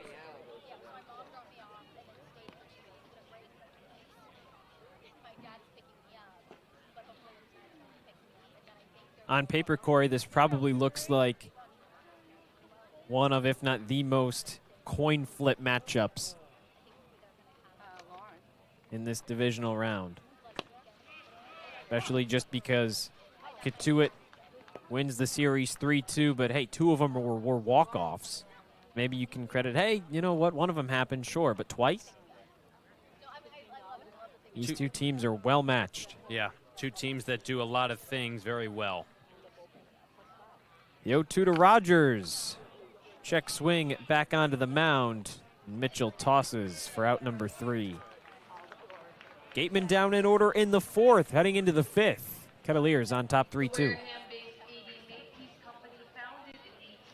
Getting a good personal injury attorney is very difficult. If you or a family member has been involved in an accident, hurt at work, suffered a slip and fall, or have been injured due to negligence of someone else, contact the lawyers at Reedy, Kiernan, and McNally, LLP today. They are experienced trial attorneys who practice in all of the courts in the Commonwealth. The firm has been recognized by Best Lawyers in America for outstanding legal representation. Contact Reedy, Kiernan, and McNally, LLP today. The firm is located at 267 Main Street in Wareham. Reedy, Kiernan, and McNally, LLP also has offices in New Bedford and Falmouth. Call 508-295-0286 or visit their website, www.rkm-law.com.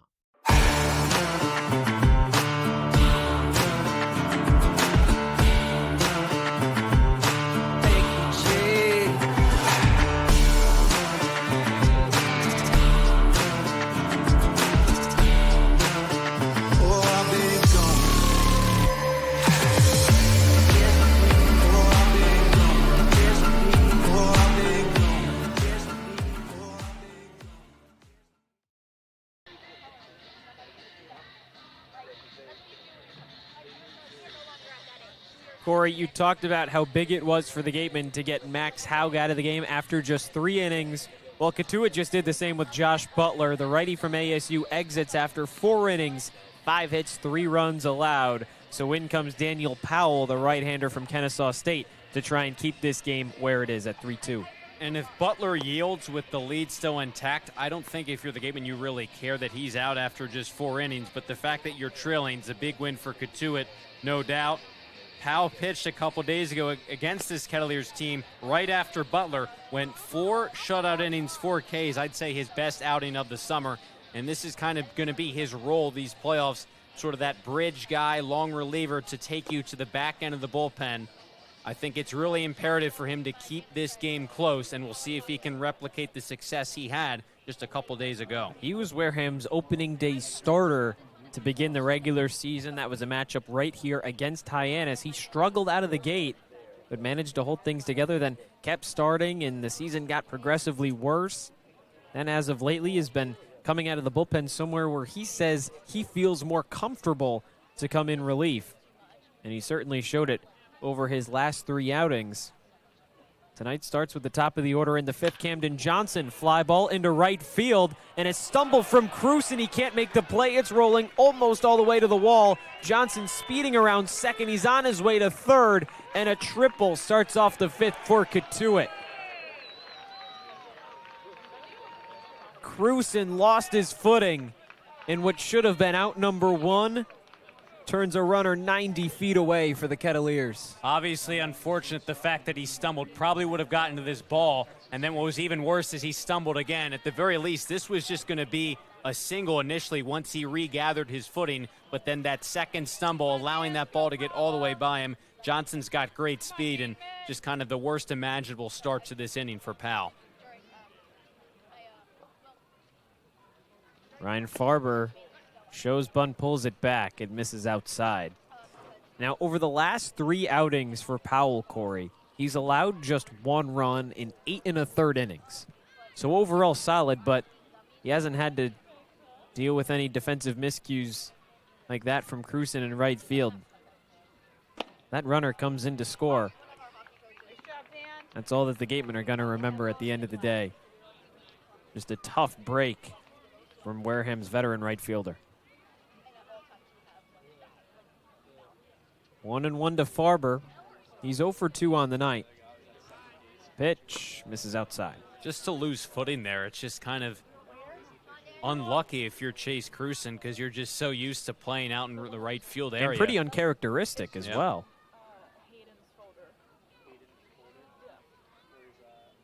Really been a mainstay in right field for a majority of the season.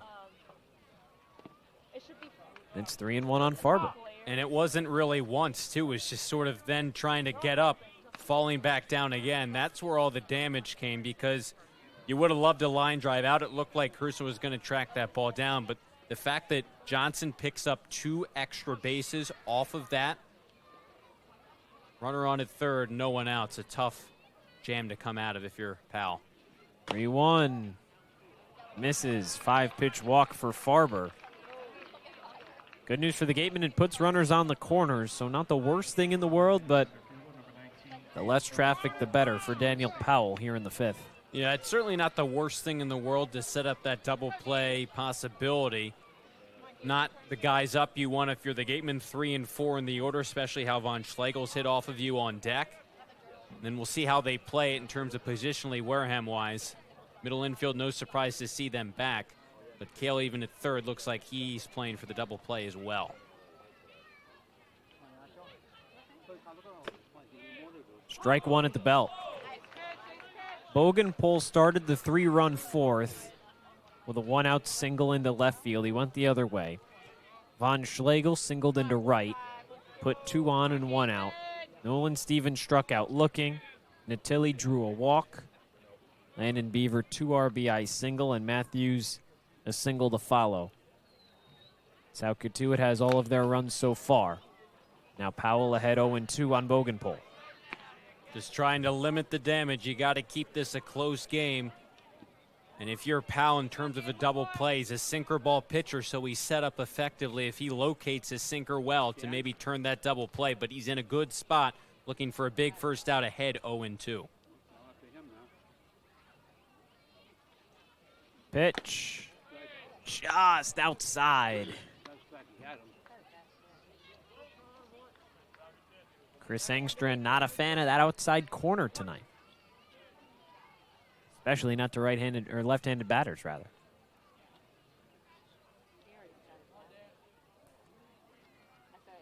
One, two. Gets by Rogers. Here comes a runner. He scores. Farber up to second, and the Kettleers get an insurance run. It's 4-2. The read by Johnson right away to recognize that that ball got by Rogers and he didn't know where it was what made this play possible. Because if his first step is back towards third base, he's not going to come in and score. But his speed and immediate recognition allowed him to come in to score. And if you're the Gatemen now, you just cannot let this inning get out of hand. Rogers been the Gatemen's best defensive catcher since he arrived. Now he wants to talk to Powell. Might have gotten their signs mixed up on that. And just brutal because it didn't get that far away from him. If he recognized and found that ball immediately, Johnson's probably out at the plate. If he even tries to get to the plate to begin with, and this is the challenge when you're on the receiving end of a sinker ball pitcher who also likes to throw a breaking ball down in the zone. You're going to deal with a couple of those that bounce in there. And so Rogers might be tested a little bit here with Powell on the mound. 2-2, swing and a miss. Good pitch from Powell, one away. Really nice job. You saw the sinker just tailing away from Bogenpol at the plate. A huge first out. Another pitch located down in the zone. A nice job by Rogers to glove it cleanly, but this is what you love to see from Powell, just running away from a lefty bat. That's that good execution right there, and he takes care of a big first out right there. Zahn von Schlegel, 1 for 2, singled back in the 4th. He's got a runner in scoring position with just 1 out. Checked his swing. Did he go around? He did not. No need for an appeal. And this is the out you kind of have to have if you're Powell.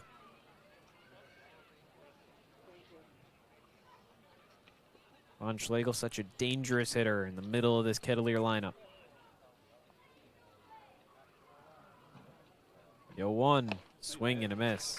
That's exactly right, and obviously this inning didn't start off the way anyone wanted it for the Gatemen. That triple, the Cruson stumble and right, but you figured that run would probably find its way home one way or another. Cotuit's just been too much of a good team to strand a guy on third. It happened in the first, but unlikely it would happen a second time. And so now it's just all about limiting the damage. Sure, it's frustrating to be up 2-0 and now you're down by 2. But again, that's what Cotuit's done when you look at it on their pitching side. Wareham could have scored more in the first, but they held him to a run, kept him in the game. You'd have to do the same thing if you're Powell on the mound right now. 1-2, runner goes. Rogers throw to third. Nice grab from Jack Cale. That saved a run. Wild throw from Rogers, but some hops from Jack Cale at the hot corner. It's a stolen base for Farber, but what could have been so much worse. Jack Cale needed all of that 5'9" frame at the hot corner to reel that in. This becomes a really big pitch right now from Powell. At 2-2. Got him looking. Von Schlegel has some words for Chris Engstrand, but it doesn't matter. 2 away. Huge out. That's how you come back as a pitcher. Really nicely done, bottom part of the zone. Now if you're Powell, obviously don't want anything to get by Rogers, but I think with 2 outs you can go back to almost solely focusing on the batter, Stevens. Strike 1.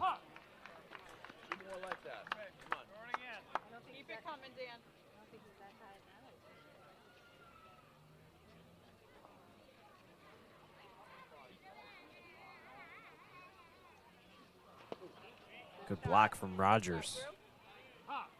A really nice block.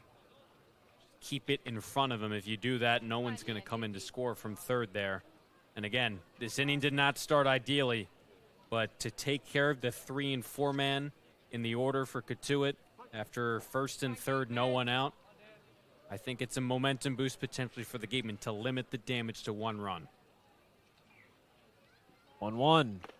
Gets by Rogers, but Farber holds up.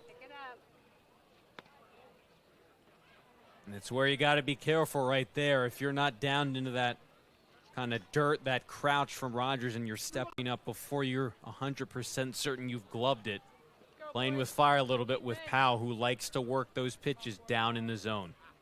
It's been Powell's specialty for a majority of the season. When he's on, it's that sinker down and everything else a little bit lower. 3-1. And that's that good block there by Rogers. The problem is for Powell right now, how can you throw these pitches effectively if you're not getting swings and misses? You're going to probably have to bring up the location ever so slightly. 3-1. Misses 5-pitch walk for Nolan Stevens. Puts runners on the corners for Jack Natilli.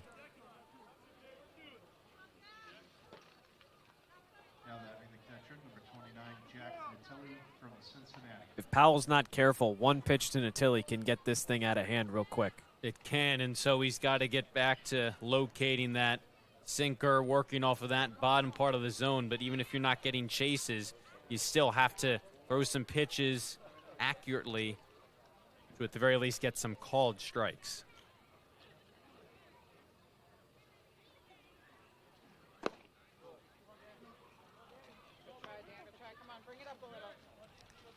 Natilli 0 for 1. He walked back in the fourth to keep the inning alive. It allowed Beaver to come up and have that 2 RBI single with the bases loaded.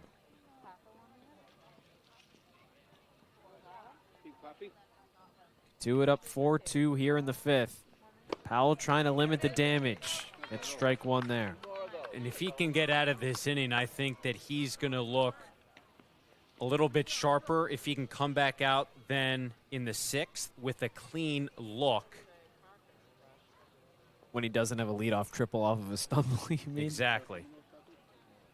Just limit the damage here if you're Powell. 1-1. Just misses high.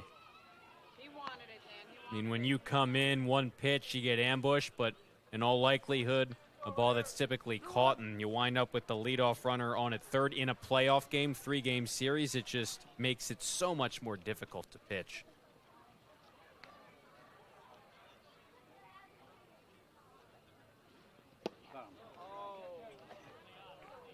Three and one. Appeal down to first. Joe Gravina says Natilli held up. Now things are getting interesting for Daniel Powell. Beavers on deck.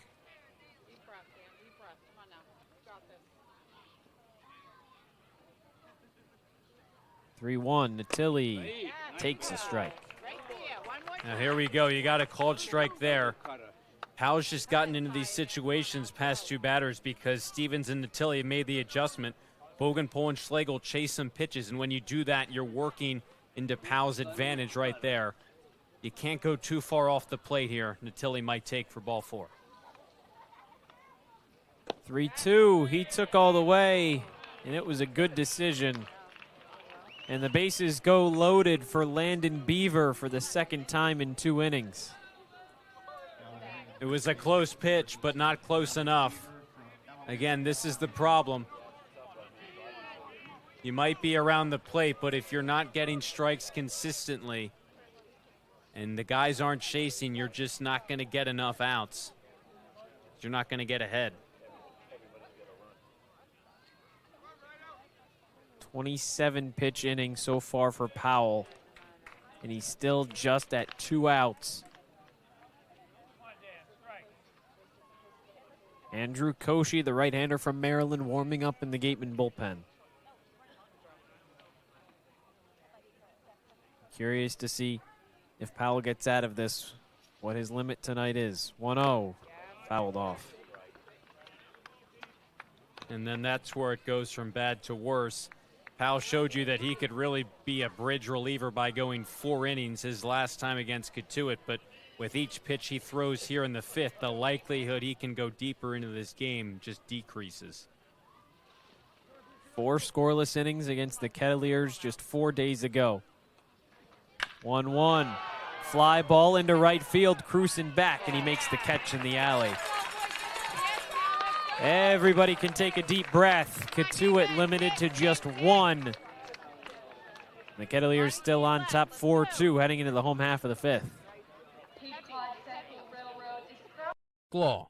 Live, life, law.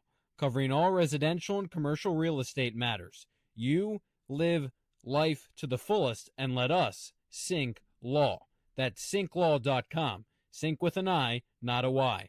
Be selfish. We represent only you. Sports Turf Specialties has set the standard for high-quality natural grass athletic field construction. As a full-service athletic field construction company, we specialize in design, build, and renovation of native soil, modified soil, and sand-based athletic fields. Our team will provide you with superior quality, expert guidance, and continuing support long after the completion of our project. We are proud to have built the infield for the Wareham Gatemen field. Go Gatemen. If you can dream it, if you can cruise in it, if you can summer in it, fish from it, or take it for a day at the beach, we can protect it. The Baldwin Group, protecting the possible. By visiting our website, lxblaw.com. The last 3 times the Gatemen have been in the playoffs. That first matchup coming against Cotuit. Wareham trying to get back and tie or take the lead here in the fifth, down 4-2. But for more on that playoff history, here's our Rayna Maggelet. Yeah, guys, so the Wareham Gatemen and Cotuit Kettleers share a storied playoff history characterized by fierce and memorable competition. This year's series is particularly noteworthy as Wareham has earned the opportunity to host a playoff game at Spillane Field for the first time in 6 years, heightening local excitement. As we can tell here, the stands are packed. Previous encounters, such as last year's tightly contested first-round series and Cotuit's impressive championship victory in 2019, highlight the enduring nature of this rivalry. The rich playoff history ensures that each game is imbued with significant weight, making for what should be a captivating opening first round. Well, Rayna, it sure has been so far tonight. Kettleers on top 4-2, 4 unanswered for Cotuit. John Mitchell back out, starts his 5th inning to Braden Randall with a foul ball out of play.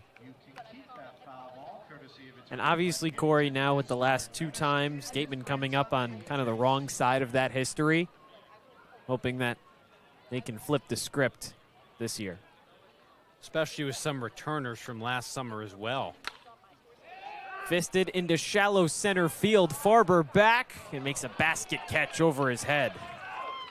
Play from the shortstop, 1 away. It's a lot more difficult than it looks when you have 3 guys all chasing after the same fly ball into shallow center. And this is a spot for the Gatemen to at least get a run back. This is kind of what got the job done in both the first and the third, the heart of this order. You have seen Mitchell on the mound before. You just can't go dormant offensively. Mitchell went 1-2-3 back in the 4th. Had a quick out in the 5th, and Ramirez starts down 0-1. And it is interesting, Josh, because it feels like ever since the Gatemen, they were the first team to clinch a playoff spot. Ever since then, they've just been waiting to get here. It's just kind of been that long, almost layover period. Can you turn that switch back on? After 3 innings, it looked like they had. And it's definitely a challenge to play Cotuit. We talked about how the record didn't really accurately reflect how dangerous of a team they really are, top to bottom. 0-2. Fly ball, shallow right field along the line. Matthews, the second baseman in foul territory, makes the catch. And if you're Wareham, listen, it may not be in terms of first round matchup as a 2 seed, a squad that you want to face because of how dangerous they are. But I think at the same time, with some returners from last year, they all know, including the new guys, that Cotuit eliminated the Gatemen last summer.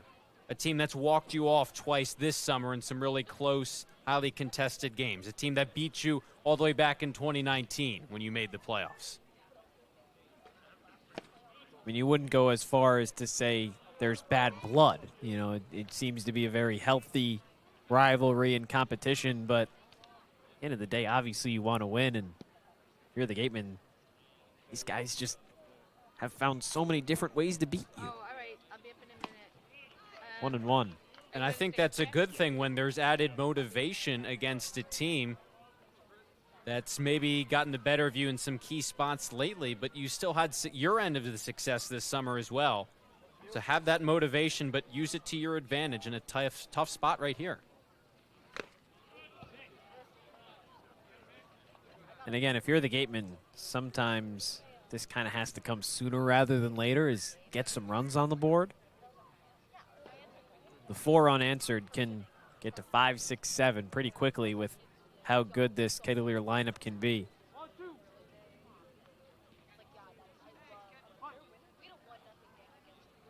Need that offensive spark from innings 1 through 3. 1-2, fouled back. And that's the thing. Cotuit said it already, but they just play complete baseball on both sides. They never take their foot off the gas. So if you're the Gatemen, you just have to reciprocate that on your end.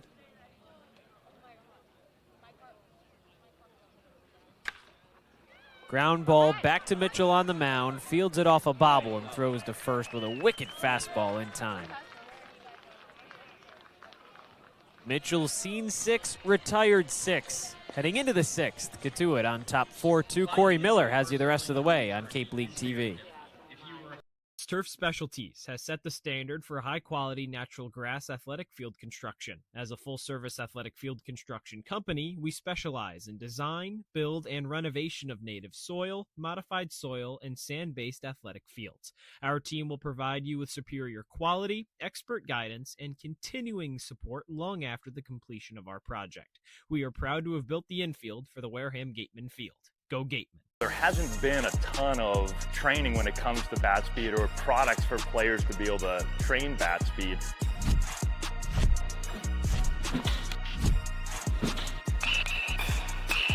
You can improve your bat speed and reach your goals working 10 to 15 minutes a day on this a couple of times a week. That's a no-brainer for every player.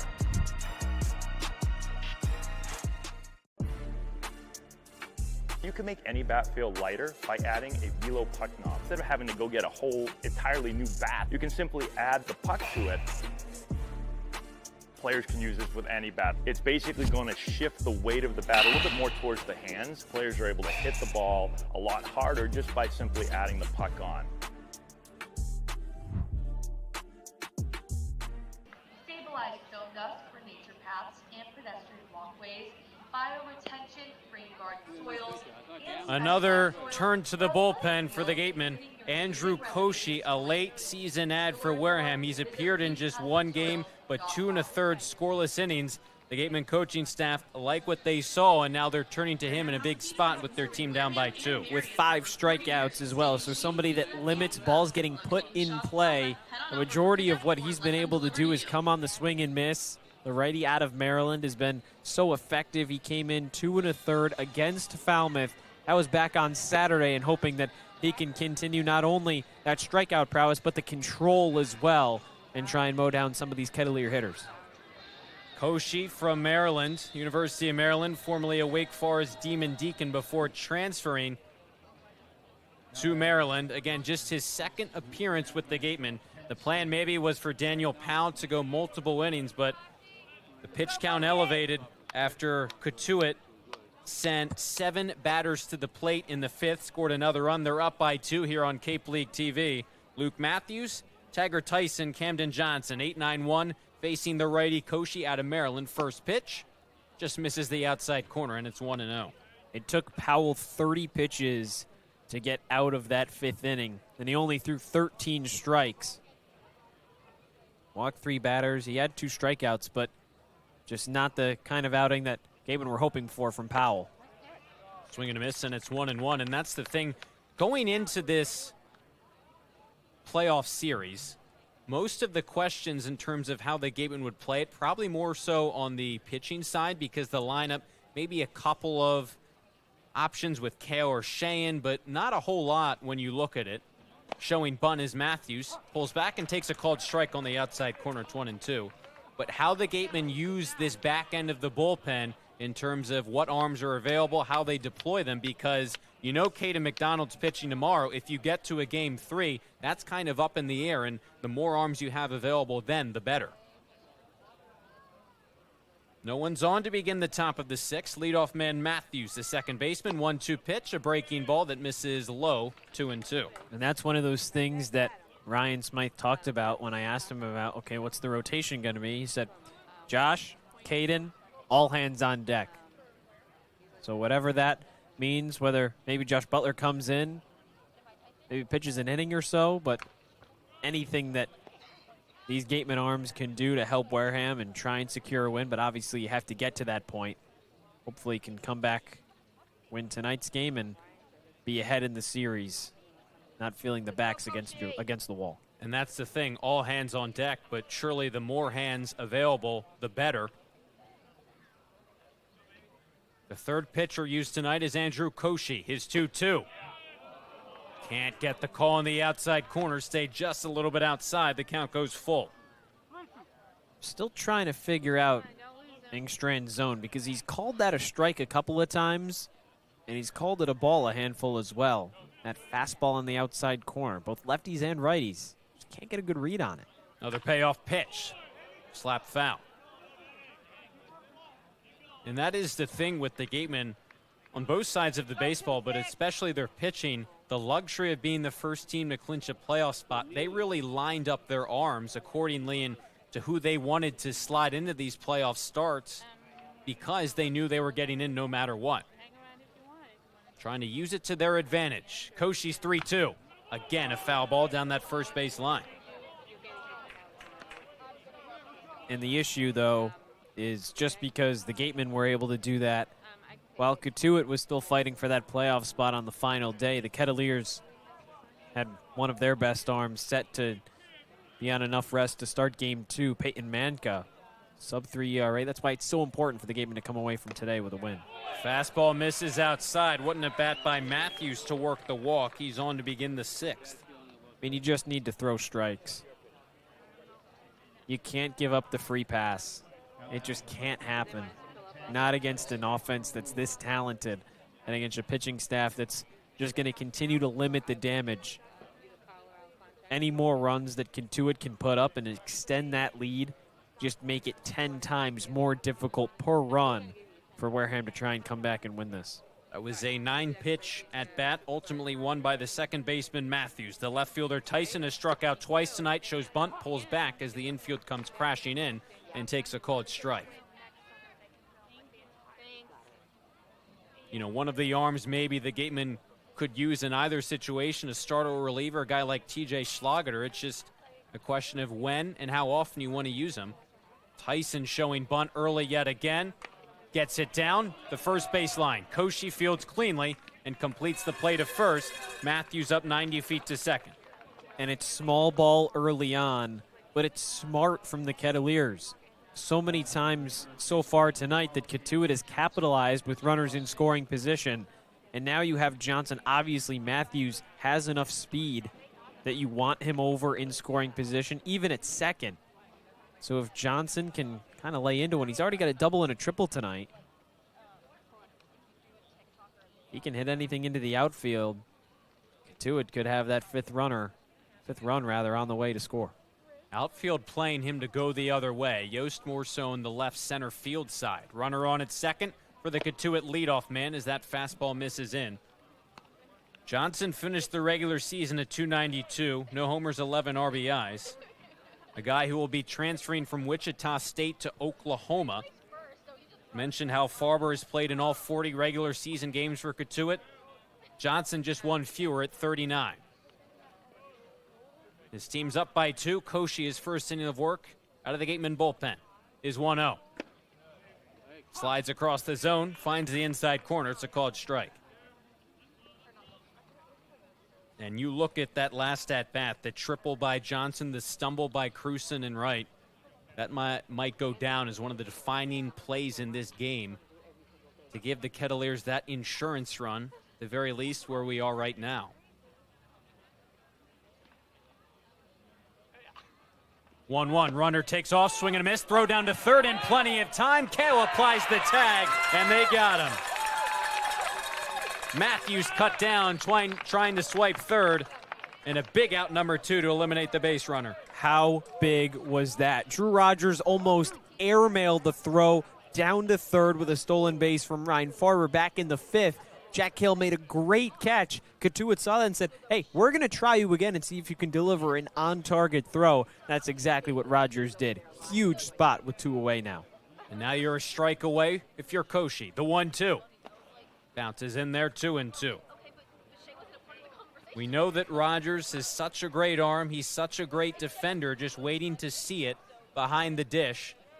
That one throw to third, an uncharacteristic miss from a guy who out of high school was in the 99th percentile in terms of catcher velocity and pop time. 2-2 now. Breaking ball over the plate, but low. Nice take by Johnson to work a full count. The shortstop, Ryan Farber, waits on deck. Koshi looking for a clean first inning out of the bullpen. Got some help by his defense. Can he do the rest? The righty's 3-2. That one just misses the outside corner. Second walk issued by Koshi here in the 6th. Another base runner. Runner on at first, 2 away. Yeah, and you got one guy out in Matthews trying to steal a bag. Well, Johnson has 18 stolen bases for the Kettleers, so certainly not somebody that you can kind of turn a blind eye to on first, especially with Farber up and 2 outs. Could absolutely see him in motion. A hit and run, a stolen base, whatever it is. Expect to see him moving. And there he goes on the first pitch. Started but then stopped. Retreats to first as Farber takes outside. And he just wants to play mind games with Koshi. Get him off balance. Farber a good enough hitter where he doesn't really need any assistance, but it will certainly help. Trying to plate another run for Cotuit. Walked his last time up to the plate, 0 for 2 before that. As that one misses inside, it's 2-0 on a dangerous bat in Farber. Played all 40 games this summer. It's nothing new for him. Played all 58 games at Texas State when he was with them, but he's transferring to Auburn this coming year.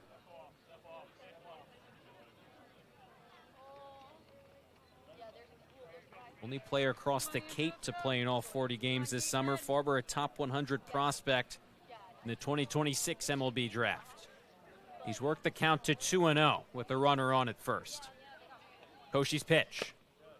Nabs the outside corner, and it's 2-1. And you can see why Auburn would want him, hitting 280, 720 OPS. Availability is the best ability, right? And that's what Farber's done, especially playing shortstop. Can't be easy.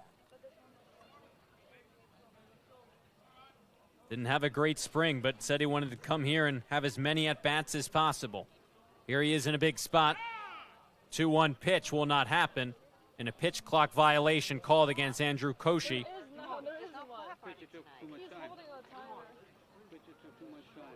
So from 2-1 to 3-1. Oh, that is just brutal. And now risks throwing potentially a ball 4. That would be his 3rd walk of the inning. So here we go on 3-1.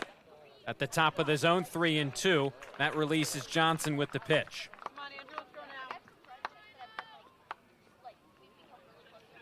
The Gatemen have not suffered a ton of pitch clock violations throughout the regular season. That's the first of the postseason that's gone against them. Big payoff pitch coming. Weak number foul.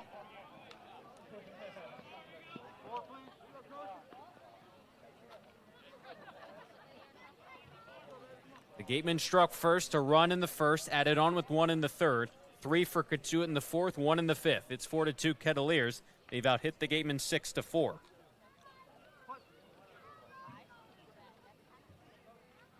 Koshi trying to post to 0 with 4-5-6 coming up. Another payoff pitch. Breaking ball, just misses that outside corner. The 3rd walk of the inning, and now the Gatemen dugout pipes up. Again, I can't figure out his zone.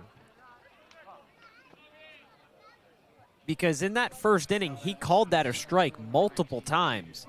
And as this game has gone on, it's gone from a strike called every time to a strike called every couple pitches to barely ever a strike at all.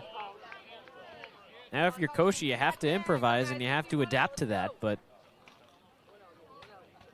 I think the Gatemen dugout just want to see some consistency, less about that one individual call.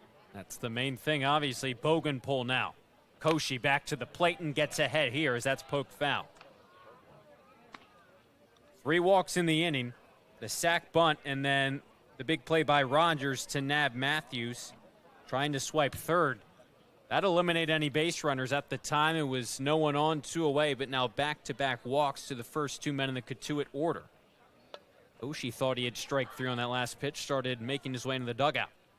Here he is with 2 runners on the 0-1 pitch, way outside, and it's 1-1. It's the Missouri State product in Caden Bogenpole. A guy who's drawn his fair share of walks, set the program record at MSU with 55 of them this past spring. Single season record holder. 1-1 is the count.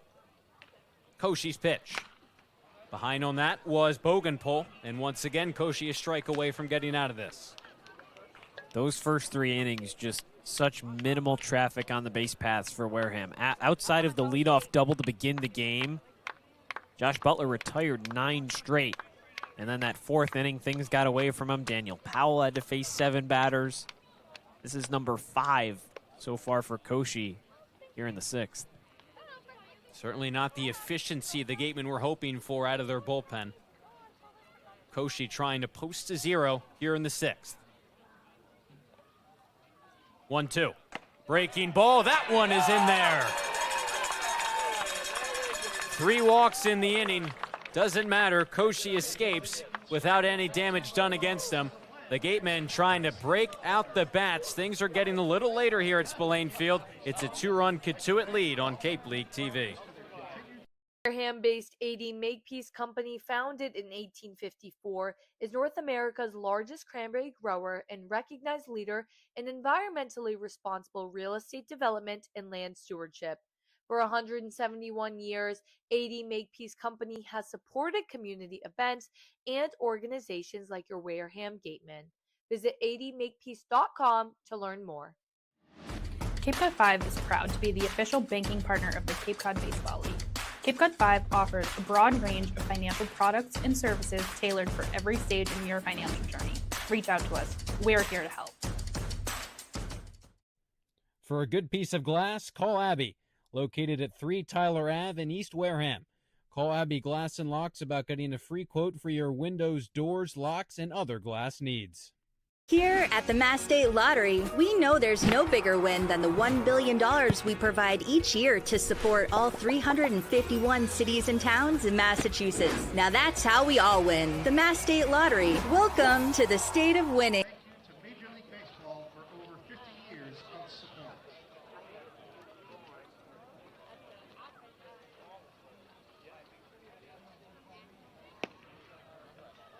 Chase Cruson leads things off for the Gatemen. A guy, a Pittsburgh area native. Same thing can be said for Jack Natilli behind home plate for the Cotuit Kettleers. 2 guys that actually faced off back when they were in high school. Faced off in districts their senior year of high school. And you got to look at what they have done this summer. 2 All-Stars kind of being reunited at the Cape League All-Star game. Again, playing in the sectional game their senior year of high school. Chase was also actually teammates with YD pitcher Tyler Pitzer, who started the Cape League All-Star game for the East Division. So 2 guys who were rivals back in high school and rivals again here this summer. Sure, Chase hopes that he can come out on the right side of that here tonight and during the course of this series. Cruson leads off the bottom of the 6th by taking that one way high. Mitchell continues to work out of the bullpen for Cotuit. Ever since the Gatemen got Howg out of the game early, good sign for Wareham, but haven't done anything off of Mitchell. 4-5-6 due up, and the 1-0 to Cruson. He takes a fastball at the top of the zone for a called strike. Yeah, 6 up, 6 down for Mitchell. He's been very efficient. No strikeouts, though, so everything's been put in play, but so much weak contact, it hasn't mattered. 4-2 Gatemen disadvantage. 1-1. Cruson hacking a miss at that one down in the zone 1-2. For this Gatemen team that ended the first half of the season at 7-13, spent a lot of time in the cellar, but then a 13-7 finish across their last 20 games gave them the 2nd spot in the West Division. A 1-2. Cruson underneath of it. Lazy flying to left field. Farber out a long ways, converging with Tyson, and that ball drops. Cruson gets the 2nd, and what a break for the Gatemen to begin the last of the 6th. Ryan Farber made a spectacular play to begin the 5th. It was a soft flare into center field, made a basket catch over his head, and he wanted to try and replicate that in left field, and he's just moving over. Tyson's got to call him off at some point, and no one makes a call, and it drops. Typically is the left fielder's ball, but right there You'd was think, Farber right? and Tyson converging. Now a mound visit for Cotuit. And it's worth noting that Tyson is typically a catcher out of Louisville. That's the thing the Kettleers do. We've seen Luke Lavin in left field. He's another catcher, not in the starting lineup tonight. And the Gatemen did that a lot this summer with both their catchers in Hunter Carnes and Levi Clark, put them in left field. We saw Tyson made a great play earlier in the game, but you said it right there, just needs to call off the shortstop. Yeah, I mean, Tyson saved probably 3 extra Wareham runs to end that first inning on the Yost flyout. And then him and Forward, the inexperience kind of just showed there, because even with that ball in the first inning, it's just kind of reactionary. As an athlete, you have to go out and try and make a play. That time, it's all about communication. And as someone who clearly, as a primary catcher, not somebody that plays left field a whole lot, just wasn't as sure on what to do in that spot. That goes down as a double for Cruson. And now here the Gatemen are. Maybe catch a bit of a break, but they'll take it. The tying run is at the plate in the form of Caden McDonald. Line to third, an RBI single his last time up. Here in the 6th, facing Mitchell for the first time. The 0-1. Big swing and a miss. It's 0-2 on Caden McDonald. And what shouldn't go unnoticed either is that on a lazy fly ball like that, probably should have been caught. Cruson did not start just jogging down the first baseline. He was still hustling. And so when he saw it drop, was able to advance to second. Big spot for McDonald here. The 0-2. Takes outside, 1-2. The team's leader with 6 homers during the regular season, despite not getting a lot of reps at Florida. As a hitter, the two-way star for Wareham. He'll start tomorrow's contest at Cotuit. Cruson on at second, the 1-2. At the top of the zone, and it stays high. McDonald's worked it to 2-2. Hayden had to shut down for a while offensively after Tommy John surgery in November of 2023. The 2-2. Lines it foul, and we'll see another pitch. And he clearly hasn't missed a beat. That was something that he talked about coming into this summer, was he didn't really care about his stats. He didn't pay attention to it a whole lot. He just wanted to go out and swing freely and see how he could do offensively, and he hasn't disappointed for this Gateman squad. They've needed him bad. Here he is in a big spot, another 2-2. Pops this one out of play, staying alive. He's spoken about the challenge of not seeing live pitching for quite some time, and then here he is facing some of the best pitchers the country has to offer in the Cape League, while being one of the better pitchers himself this summer. Pitch number 7 of the at-bat's a fastball that misses high, and he's worked the count full. Turner on deck. As of right now, this is probably the biggest pitch for the Gatemen so far tonight. A chance to put 2 on and no out for Colby Turner. Payoff pitch.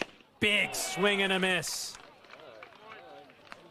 McDonald got a pitch to hit a big swing, but came up empty. And a big first out for Mitchell on the mound. Yeah, he was trying to send that to the moon and just missed it. Now it's Colby Turner's turn. A walk and a strikeout for Colby tonight. That walk in the first brought in the first run of the game. A runner in scoring position in the form of Chase Cruson. Turner takes low.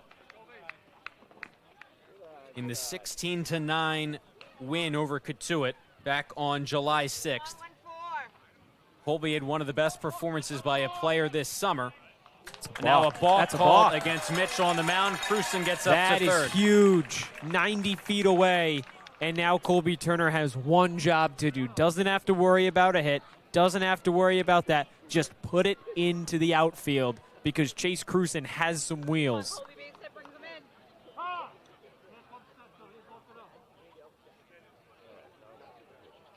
The count is 1-0 on Colby Turner. Again, a guy who had 2 homers, 7 RBIs against Cotuit on July 6th in the Gatemen's 16-9 win. The infield is back for the Kettleers. They'll concede a run for the out. The Gatemen at the very least trying to get one closer. 1-0.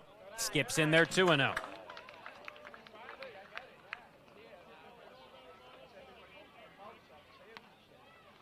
Four of the 5 games between these two squads this summer has seen both offenses combine for 5 runs or fewer. 4-2 right now. The Gatemen trying to crawl their way back into this one. 3 straight balls to begin the at-bat for Colby Turner. And moving from Turner to Yost, who stands on deck, isn't much better because of how hot of a bat Yost has been swinging. The big spot. A 3-0 to Turner. Swinging, a weak number to second. This will score a run. Matthews makes the play over the first, and the Gatemen get a run back. It's 4-3. You'll take that. You'll take that any day of the week. You brought a guy in that honestly shouldn't have been on base to begin with. Got gifted second, moved over to third on the balk, and then Turner brings him home. Now you're within one. And if that's the extent of the damage for the Gatemen here in the sixth, you'll obviously take that, still with 3 innings to go. But at the same time, the pitching staff has to hold up their end of the bargain. A 1-run game here at Spillane Field, last of the sixth. Hayden Yost takes a fastball at the knees for a called strike. 0 for 2 so far tonight. A lot of these games, when you look at the score in the regular season between these two squads, had the feel of a playoff game. It's carried over here tonight in an actual playoff game. High bouncer to second, another chance for Matthews. Again, he makes the play cleanly. Throw over to first is in time for out number 3. The Gatemen get a run back. The double by Cruson on the misplay in left field. Turner drives him in on the ground ball. A 1-run game here at Spillane Field. We move ahead to the 7th on Cape League TV. Here at the Mass State Lottery, we're known for our monster wins. But there's no bigger win than the $1 billion we provide each year to support all 351 cities and towns in Massachusetts. In our game, we know that supporting local businesses and helping communities is how we all win. Because at the lottery, we're all playing for the home team. The Mass State Lottery. Welcome to the state of winning. A+ repairs smartphones, tablets, game consoles, and computers. Get it done right the first time. Cape Cod Central Railroad is proud to sponsor the Wareham Gatemen for the 2nd year in a row. Experience the scenic beauty of Cape Cod like never before. Journey through picturesque marshes, cranberry bogs, and dunes on our historic rail line. Whether you're savoring a 5-course gourmet dinner, enjoying a Sunday brunch with a live jazz band, or bringing the family on a narrated excursion, there's a ride for everyone. Departing from Hyannis and Buzzards Bay, visit capetrain.com to book your ride today.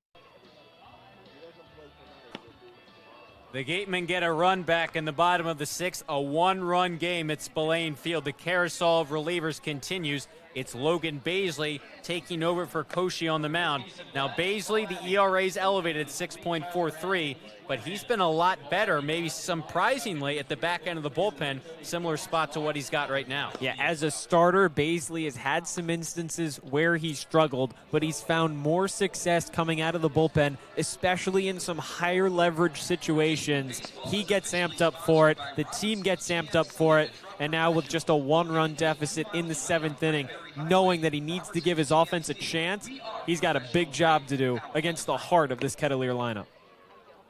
Starting with Von Schlegel, Stevens, and then Natilli. Baisley has pitched in 2 games in which there was a save opportunity on tap, converted in both of those opportunities. Pitching with his team behind by a run out of Florida Gulf Coast. Again, a big spot for the righty. Von Schlegel has a base hit tonight. Stevens a walk, his most recent bat. Same thing for Natilli, but things getting later here. If the Gatemen can just keep that deficit at 1, a chance to come back and tie this game up.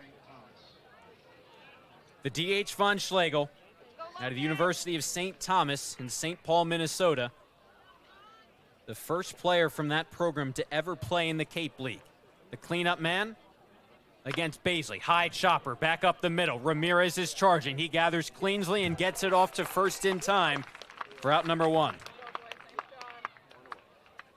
Chris Ramirez is just so solid defensively. That was a slow chopper. Read it well, navigated, charged when he needed to, and then he stayed back at the last second. Got another look at it. He moves over, charges in, waits for a second, knows it's going to take that bounce, and throws the first in time. It's what you need out of your captain on the infield. 1 pitch, 1 out, and now here's Stevens. taking a ball upstairs. And again, Von Schlegel, probably the most dangerous bat in the heart of this Kettler lineup. So especially for Bazley to face in this 7th inning, it'll be him and Natili. But if you can face Natili with 2 outs, it's going to make that at bat pretty good deal amount easier. As it's 2-0 on Stevens, and Ramirez certainly has emerged as leader on this team, despite that his time up here with the Gatemen, much less compared with some of the other guys. Caden McDonald, Colby Turner, 2-0 from Bazley, make it 3-0. Has not been uncommon to see him initiating mound visits, talking things over with his pitchers whenever they get in a difficult spot. And he's obviously been a big spot anchoring that shortstop position defensively. A 3-0 again misses inside. 4 easy takes for Nolan Stevens to put a 1-out base runner on.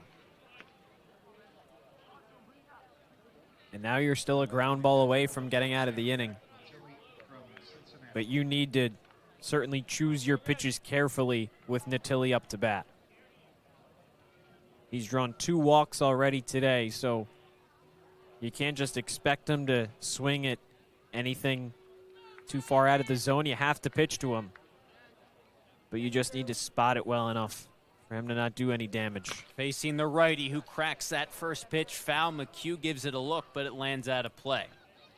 And the crazy thing about Jack Natili, finishing the year at 248 with 6 homers, 28 RBIs. Through his first 12 games this summer, he was hitting 188, did not have an extra base hit until June 29th. Yeah, he turned things around, and he did so in a hurry. Now you just hope that maybe the Gatemen can bring that first 15 days back out of him. 0-1 in on the hands, and it's 1-1. Lauren Hibbs, the Cotuit manager, said that the easy thing would have been to just cut him, but he's obviously made those adjustments, and he's really been open to being coached and making improvements. Cotuit's probably not here in the playoffs if they do cut him. 1-1 to Natili. A big wave and a miss. Nice pitch by Bazley to get back ahead. It's 1-2.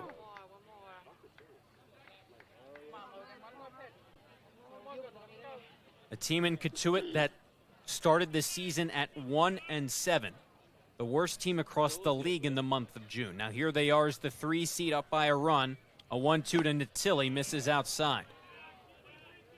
2 teams in Cotuit and Wareham that spent their fair share in last place in the West. The Gatemen lost 5 straight to open July. An 11-4 loss against Falmouth, in which the Gatemen made 7 errors, was kind of the exclamation point and the turning point. 2-2 pitch, just misses inside. Count goes full on Natili. Landon Beaver on deck. And look, he's fouled one off with some pretty weak contact. He swing and missed.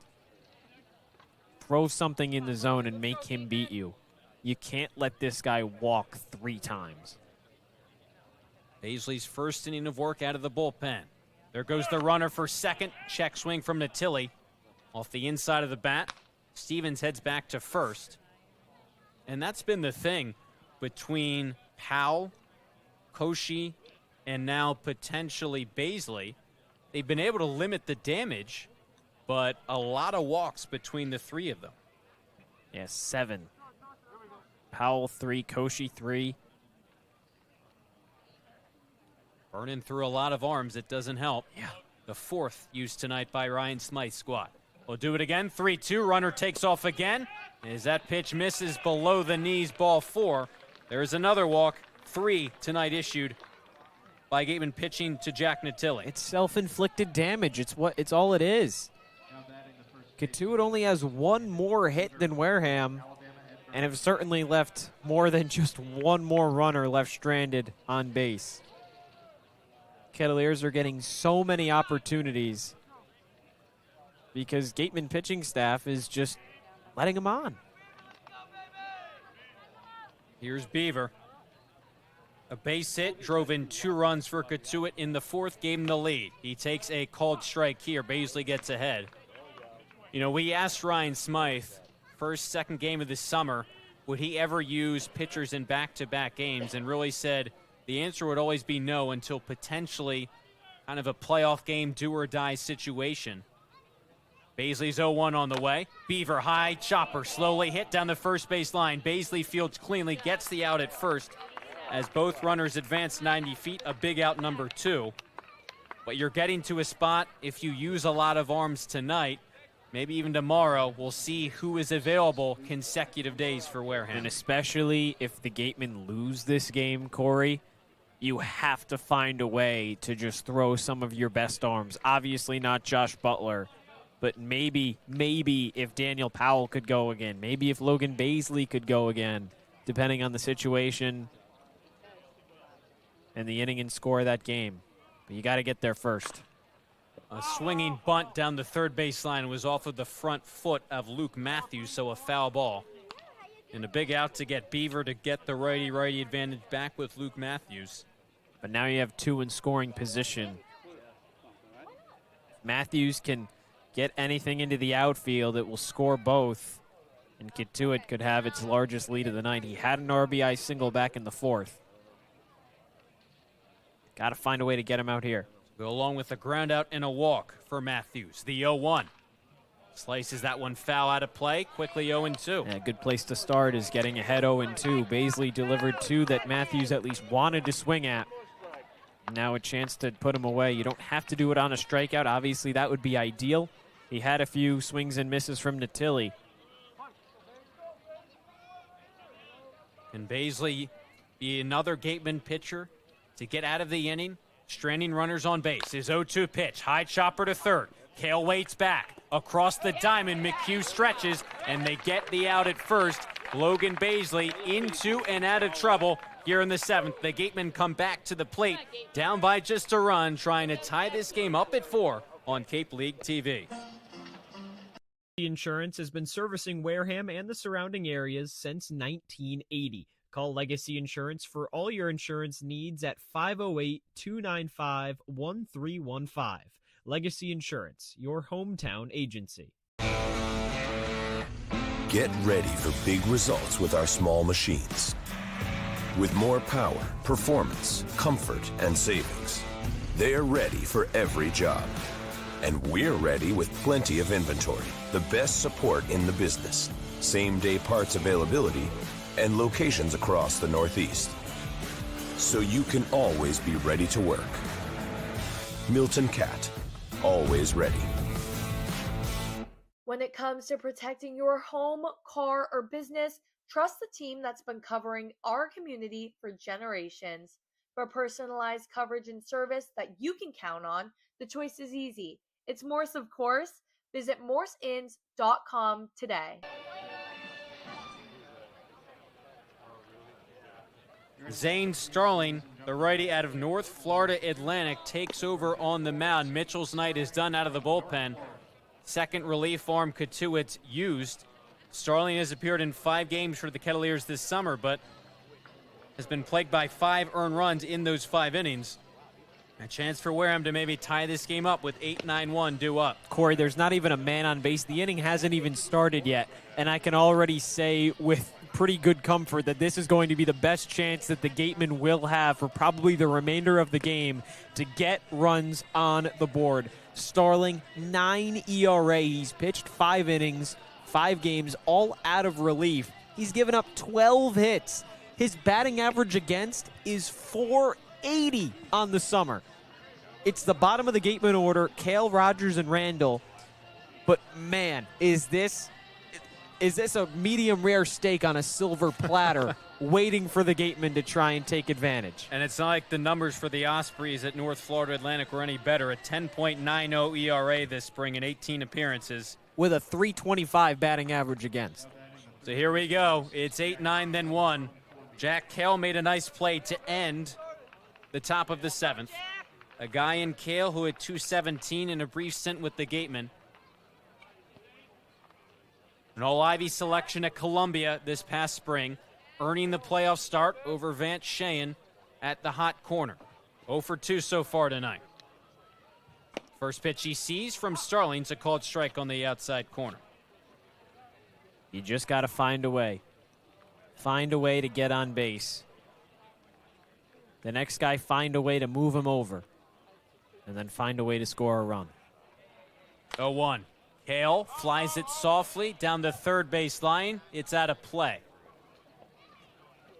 He profiles as a contact hitter for the Gatemen.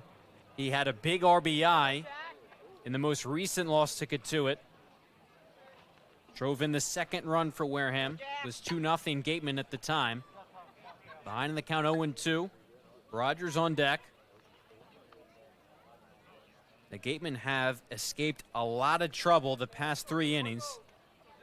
Multiple runners on base in each inning. Just a run for Cotuit over that span. 0-2 to Kale. Way high, 1-2. His walk numbers were pretty good, though, Cory. Just 1 base on balls allowed. So not somebody that delivers the free pass. His struggles have just been because he gets hit a lot. 1-2. Fouled off of the foot of the Gateman third baseman. Foul ball, still 1-2. And it makes sense why Cotuit would deploy him here in the 7th, knowing who's due up. Kale has struggled so far this year. Batting average right around 200. He's 0 for 2 today. Rogers has struggled. He already has a hit, though. And then you just hope that he doesn't go too far back down the top of the order. Then the meat of the order tonight for the Gateman that's gotten the job done. Starting with the bottom here. A 1-2 pitch. Poked foul. For a Gateman offense that, over the course of the 40-game season, was really the league's best. League leader in runs, doubles, triples, homers, RBIs, OPS, slugging percentage. Prolific season. A 1-2 again. Kale continues to battle. He'll see another pitch. How many times have we said it, Cory? The longer an at-bat goes, the more it favors the hitter. Kale can just keep fouling these off. Eventually, hopefully, he can get something good for him to swing at. And at a bare minimum, just get on base. This will be pitch number 7 of the at-bat. Starling produces a weak comebacker. He fields on the mound. He throws to first on the money. Kale retired to begin the bottom of the 7th. That's a great field from Starling. Caught it with his backhand. Moved over. I mean, sometimes with just a little bounce like that for a pitcher already trying to get off the mound can be difficult to play. He made a pretty nice job grabbing that, scooping it, and making an accurate throw. Now here's the catcher, Rogers. 1 for 2 tonight out of the 9th spot in the order. It's just 105 with a homer and 3 RBIs with the Gatemen. It's just 167 with a homer and 3 RBIs with Brewster as he takes that breaking ball outside. We've already seen the defense tonight. Now trying to come through with the offense in a big spot. Introduced himself in his first at-bat with the Gatemen with a 3-run homer. The 1-0 to him. He takes a breaking ball low, and a hitter's count now. It's 2-0. And he's worked his fair share of walks as well. That's kind of been his saving grace offensively when the bat was going cold, was his ability to draw walks. He has 7 of them. 2-0 to him. Misses inside. In a good spot to maybe work another one. 3-0 the count. Rogers out of Georgia Tech, the number 3 rated catcher in the country by perfect game in his class. Just finished up his freshman year for the Yellow Jackets. The 3-0 pitch to him. Taking on the inside corner. Thought he had ball 4. Starling just nabs that inside spot. Go, Drew. Go 2-3. What a turnaround, too, for Drew Rogers. Goes from maybe backing up Hunter Carnes, playing a platoon role with Aris Rivera, to now being the guy behind the plate, and he works a big one-out walk here in the 7th. And now guess what? Here's the top of the order. Barring a double play, Randall and Ramirez should both get at bats here in the 7th. You have a guy on. This is a huge opportunity. Braden Randall's 0 for 3 tonight. 258 hitter, a homer, 14 RBIs over the course of the regular season. So much of the past week, knowing you were in the playoffs, was spent trying to give Randall some days off. Here he is with the runner on at first, swinging and missing at that first pitch. Having absorbed the wear and tear of a full summer season, The Gatemen trying to give him as many days off as possible so that he was fresh and rested come postseason time. His team's down by a run. Another hack and a miss at a breaking ball. It's quickly 0-2. Randall missed about a month of the season while at Ole Miss, getting surgery for a fractured middle finger.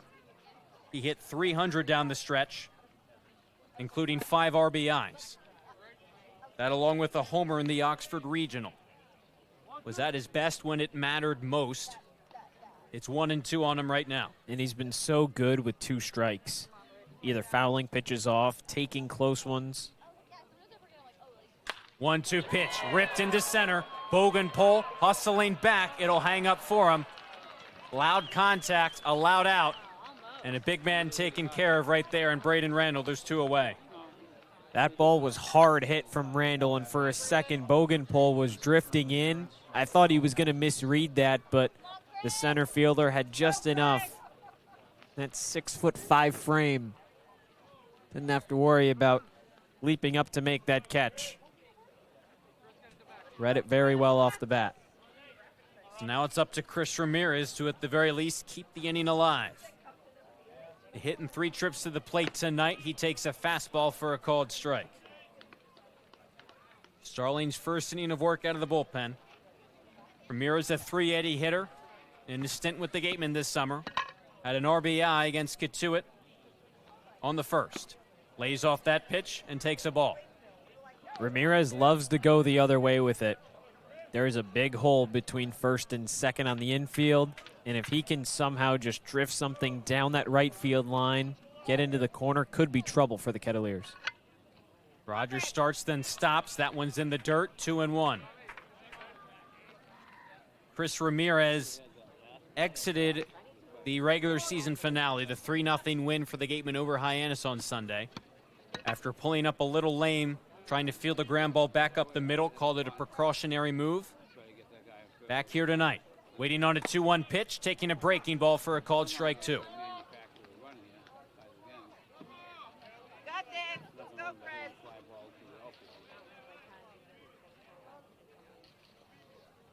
Come on, 2. Let's go, 2. A 1-out walk by Drew Rogers. Randall then flied to center. Rogers gets a running start as that one misses high, and there's not even going to be a throw. Rogers timed it up perfectly, and he's in scoring position. That's huge because Rogers is not someone known for his speed, but got a great read on Starling. He knew that he could kind of use that to his advantage. Starling not thinking he was going to go, not even worrying about Rogers. Ramirez just got to hit something now. Payoff pitch. Chris Ramirez back up the middle, fielded on a hop by Matthews, was positioned perfectly. Starling gets out of a jam, runner in scoring position. The Gatemen can't bring him home. Cotuit out of the inning unscathed. They still hold a 1-run lead. Things getting late here at Spillane Field. 4-3 Cotuit. First game of the first round on Cape League TV. If you need to dig, lift, move, grade, clear, or cut, pump, weld, clean, light, and just about anything else, dial up the rental source for the newest and the most reliable equipment in New England. Staffed with equipment and construction experts, Milton Rents, your local source. As the sponsor of tonight's game, PCT Federal Credit Union is proud to root for the home team. We're thrilled to offer great rates on auto loans, home equity lines of credit, and so much more. Visit us on Cranberry Highway in West Wareham. Reed Custom Soils, a subsidiary of the AD Makepeace Company, is New England's most experienced precision soil blender. Reed is the leading provider of the lightweight planting soil for green roof installations, stabilized stone dust for nature paths and pedestrian walkways, bioretention rain garden soils, and specialized soils for athletic fields, including your newly renovated Spillane Field. To learn more, visit reedcustomsoils.com. Shameless Plug Electric, hitting home runs on every job. Wareham's top choice for electrical work. Call Shameless Plug Electric. It's playoff time across the Cape. How are things shaping up across the rest of the league? Well, In two of the other matchups, the lower seed is out in front. Whitey up 4-1 over Orleans. 8th inning of that one. Orleans the top team in the East Division. And then Hyannis in the 9th, up by a run, looking for more. First and second runners for them, up over Bourne in game 1. Harwich taking care of Brewster so far. It's not a great day for the higher seeds, Corey. The home team's certainly struggling when you just look at the box scores. Bourne still has time to try and get another run across, but, I mean, overall, Harwich the only higher seed with a big lead. Baisley back to work, top of the 8th. Facing Tyson, it's popped foul. And it is interesting because since 2014, 6 lower-seeded teams have won the league title.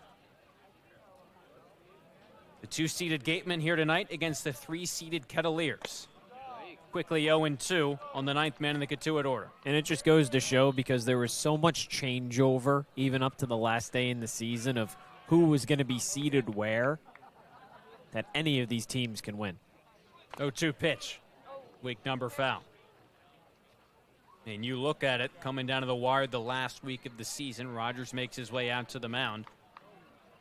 First and 5th place separated by just a handful of games. You really had to go back to like 1989, the last time there was that much togetherness across all 5 spots in the division. For the most part, similar thing in the East.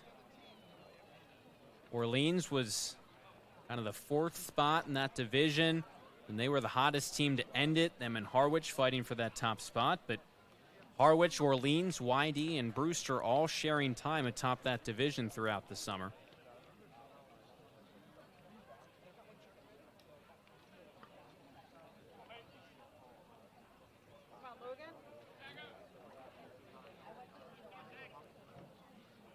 After the mound visit, 1-2 is the count on Taggart Tyson. A sack bunt his last time up. 2 strikeouts before that, and he takes a breaking ball outside.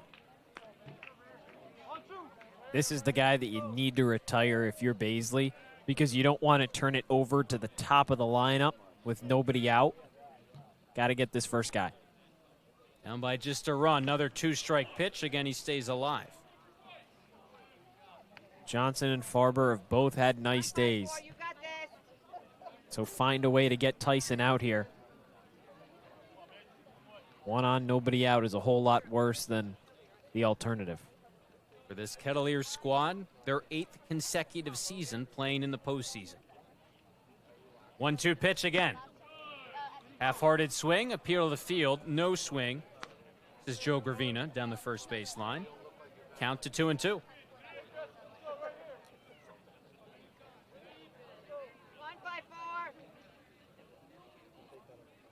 Second inning of work for Logan Baisley. Another 2-strike pitch. Check swing.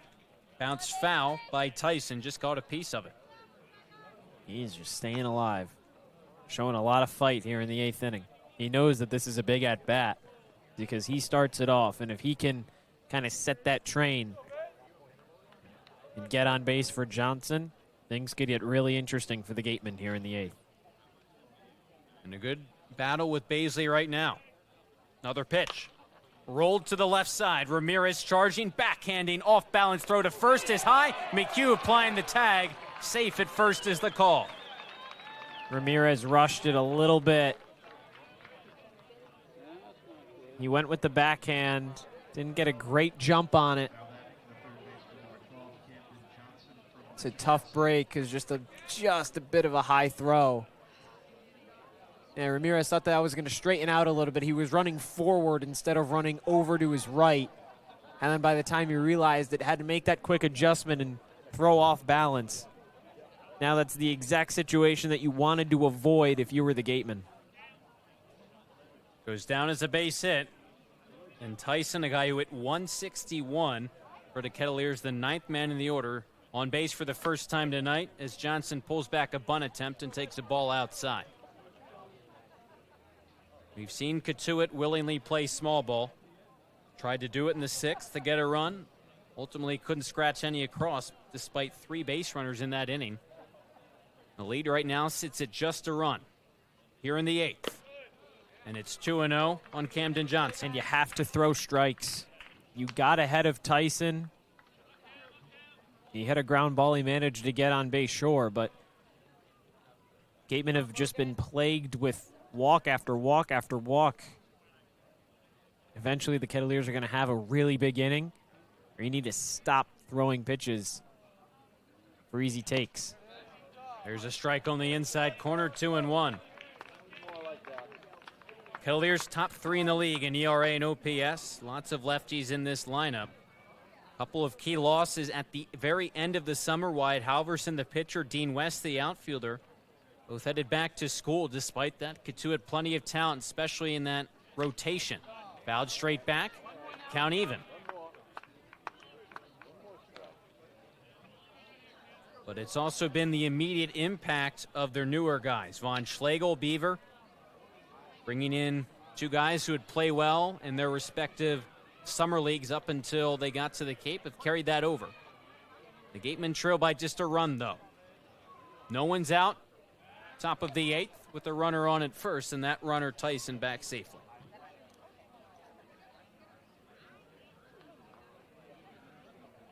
Cotuit getting in. Down to the wire, 6-5 win over Falmouth on Sunday to clinch a playoff spot. Baisley's 2-2.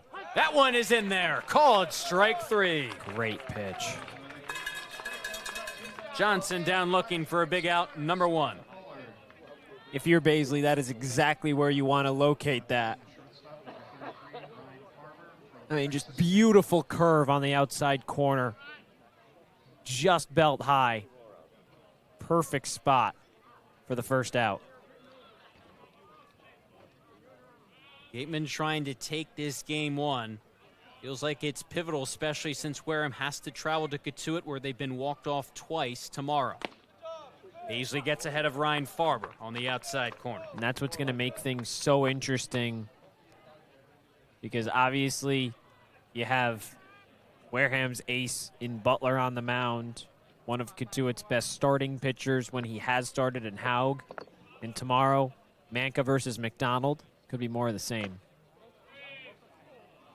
Peyton Manka's been great. He said how much the guy at the plate, Ryan Farber, means to this team, called him a stud. The switch hitter worked the count even at 1-1 in this best of 3 game series, game 1 here on Cape League TV. There goes the runner. Tyson takes off. He'll have to come back. He got a running start off of Baisley. The count now at 1-2. Yeah, he got a great jump. Baisley not paying attention to him at all. Clearly a hit and run. Farber trying to just dink something the other way, maybe through the hole.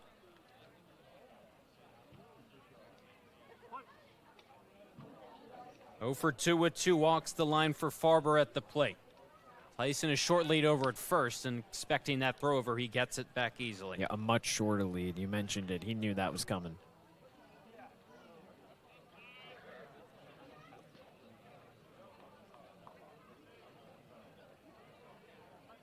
Baisley has gotten 4 outs out of the bullpen. Another throw over. Tyson again back easily. But you can't let that occupy the entire space in your mind if you're Baisley. You still have to deliver a good pitch to Farber here. You're ahead 1-2. You can't afford to lose them. Get ahead, stay ahead, execute.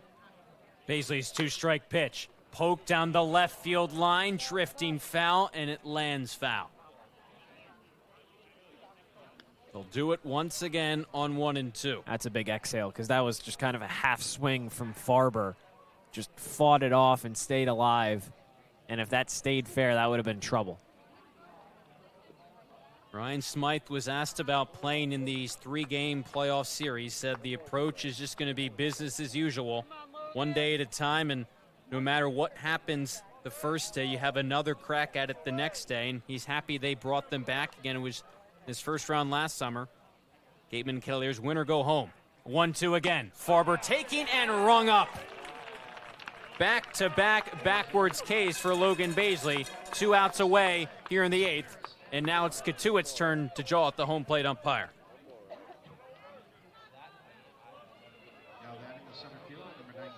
I mean, that's right at the knees, maybe a touch below. That one definitely could have gone either way, and you wouldn't have been shocked to see it. Have to give credit to Rogers there for a good frame. Bogenpole takes inside. Chris Engstred, that home plate umpire, bringing both Johnson and Farber up. And after the leadoff base hit by Tyson, back-to-back strikeouts for Baisley, trying to give his team a chance to tie it up. They have 6 outs to work with. Here in the top of the 8th, it's Bogenpole taking that one outside 2-0. The Gatemen brought in a lot of new arms second half of this season. We've seen one of them in Koshi. Now here's Baisley. Called strike 1. Baisley and Powell, 2 guys who've been here for the duration of the summer. And to end the regular season was giving a lot of these new guys looks out of the bullpen, so the Gatemen could evaluate what they had on their team. 2-1 pitch. Bogenpole way out in front, 2-2. It was definitely an evaluation period for Wareham, knowing they were in the playoffs and needing to see how guys performed in a variety of spots. Baisley's been sharp when tasked with these back end of the bullpen roles. Tyson stays put, pitch to the plate misses. Count goes full on Bogenpole. That releases the runner from first with the pitch.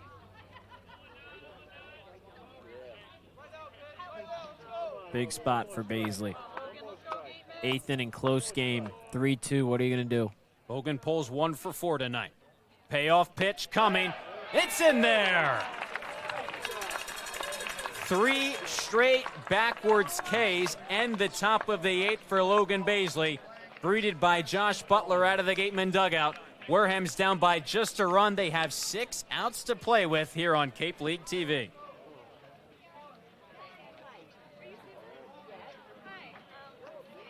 Finding a good personal injury attorney is very difficult. If you or a family member has been involved in an accident, hurt at work, suffered a slip and fall, or have been injured due to negligence of someone else, contact the lawyers at Reedy, Kiernan, and McNally, LLP today. They are experienced trial attorneys who practice in all of the courts in the Commonwealth.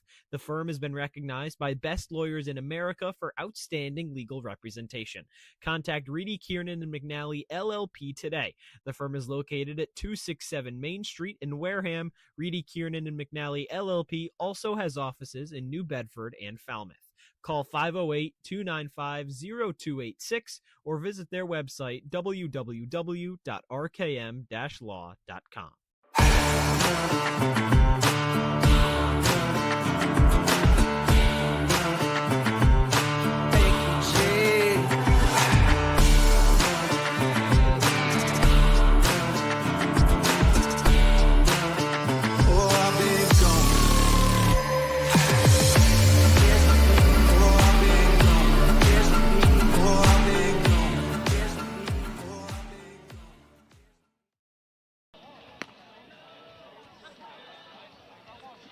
The Gatemen faithful hoping Wareham can pull ahead or at least pull even down to their final 6 outs. Good news is you have the heart of the order, 3-4-5.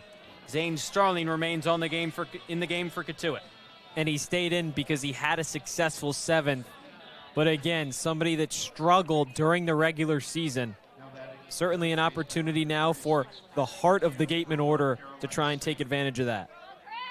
Starting with Chris McHugh. Hit by a pitch, walked and grounded out tonight.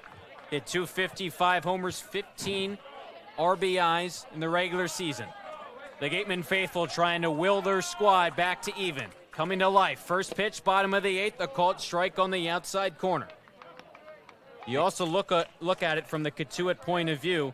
Lauren Hibbs, their manager, said that they really used everybody on Sunday to pick up that win, to punch their postseason ticket. Said literally every available guy played or pitched. 0-1. McHugh takes a breaking ball outside, 1-1. And obviously you had the off day yesterday, league-wide, to prepare every team for the playoffs. But for some guys, that one day just might not be enough. So maybe Hibbs has to go with some arms that he may not want to in this spot. 1-2 as that one's nubbed foul.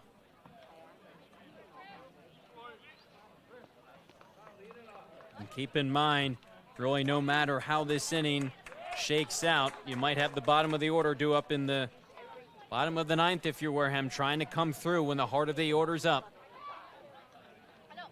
Big pitch here, 1-2. Starling catches the inside corner. McHugh down looking to begin the last of the eighth. I mean, that was pretty close. It was a good frame from Natilli. Got to give him credit on that, but let's take a look at this again. I mean, maybe on that inside corner, I don't know. That's where Baisley went a lot in the top half of the inning. If you include that, 4 straight strikeouts looking. Johnson, Farber, Bogenpole by Cotuit, now McHugh by Wareham. Chase Cruson takes up and away. Chase reached on that double. The misplay by Farber and Tyson in left field. In the 6th, scored the Gatemen's most recent run to make it 4-3. Wareham has 5 outs to play with against this Cotuit bullpen. 1-0 pitch, slapped into left. Tyson's drifting back, and he makes the grab for out number 2. 2 quickly retired by Starling. He's pitching a lot better than what his stats have alluded to throughout the regular season. I mean, a guy that had a batting average against of 480 entering play, allowed just 1 base runner on a walk. A dangerous hitter in Caden McDonald. Starling gets ahead on the breaking ball outside corner. Caden is 1 for 3 tonight. RBI single in the 3rd, struck out swinging most recently in the 6th. The Gatemen leader in home runs. A big hack there, and it's quickly 0-2. He's just trying to tie it with 1 swing.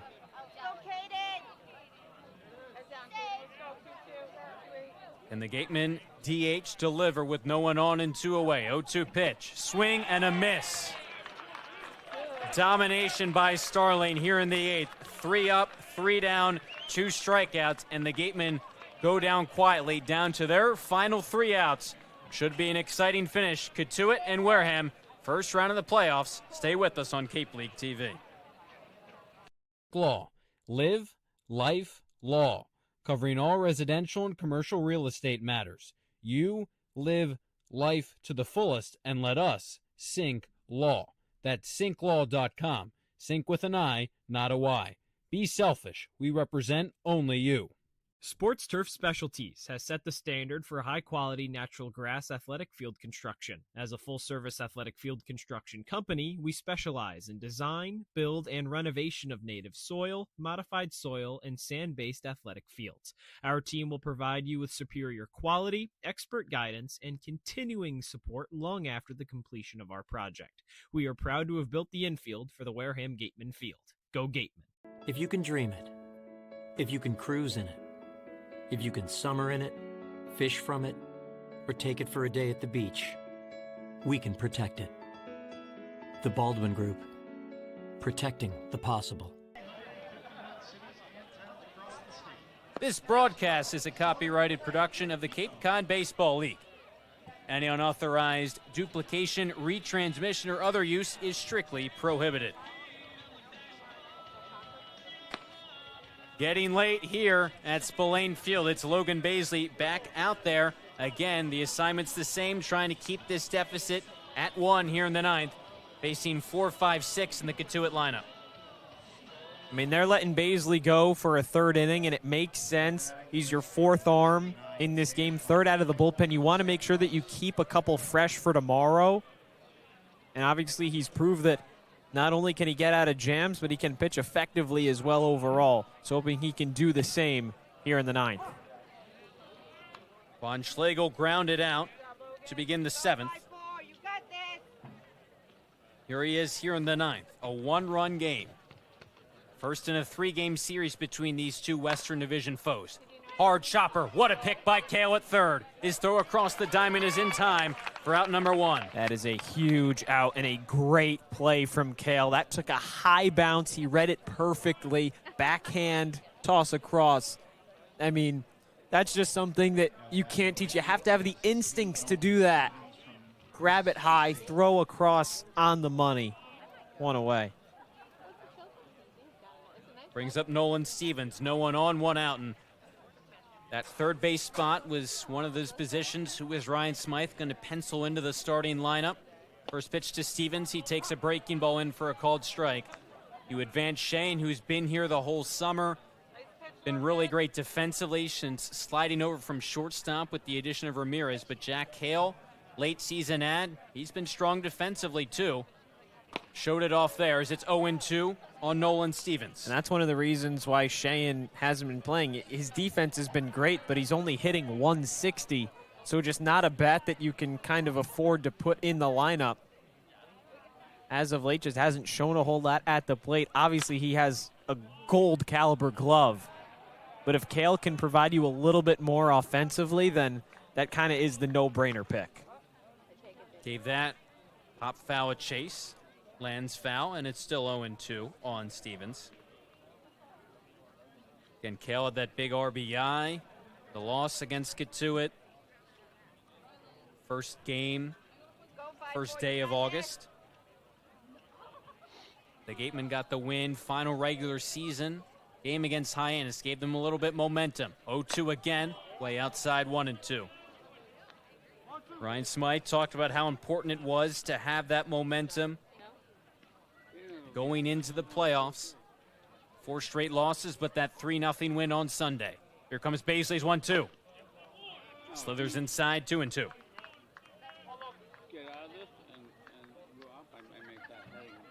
The Gatemen threw 8 different arms in that Sunday contest.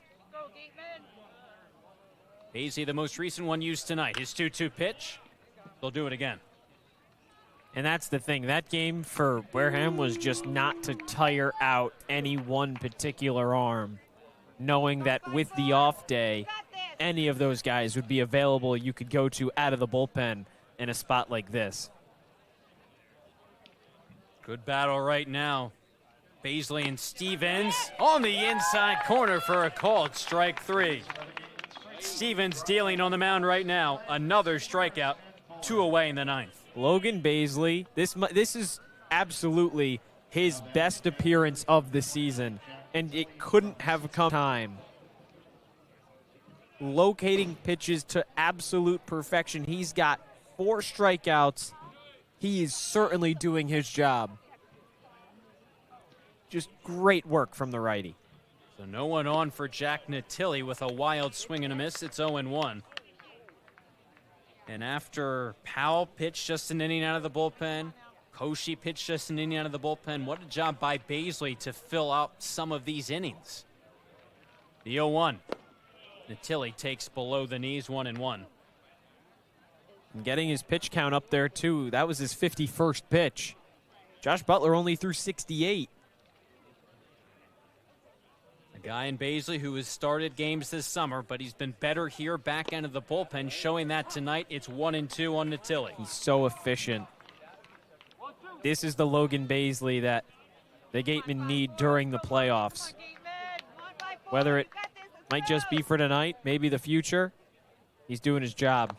1-2. Swing and a miss. Logan Baisley putting the team on his back right now. He's done his part. Can the Gatemen come through in the 9th? Down by a run. Should be an exciting finish. Crunch time for the Gatemen. Game 1 of the divisional series. Stay tuned to Cape League TV. Turf Specialties has set the standard for high-quality natural grass athletic field construction. As a full-service athletic field construction company, we specialize in design, build, and renovation of native soil, modified soil, and sand-based athletic fields. Our team will provide you with superior quality, expert guidance, and continuing support long after the completion of our project. We are proud to have built the infield for the Wareham Gatemen field. Go Gatemen. There hasn't been a ton of training when it comes to bat speed or products for players to be able to train bat speed.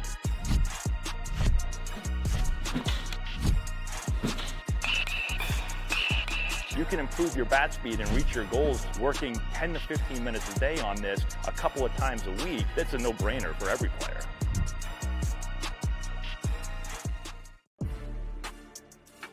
You can make any bat feel lighter by adding a velo puck knob. Instead of having to go get a whole entirely new bat, you can simply add the puck to it. Players can use this with any bat. It's basically going to shift the weight of the bat a little bit more towards the hands. Players are able to hit the ball a lot harder just by simply adding the puck on.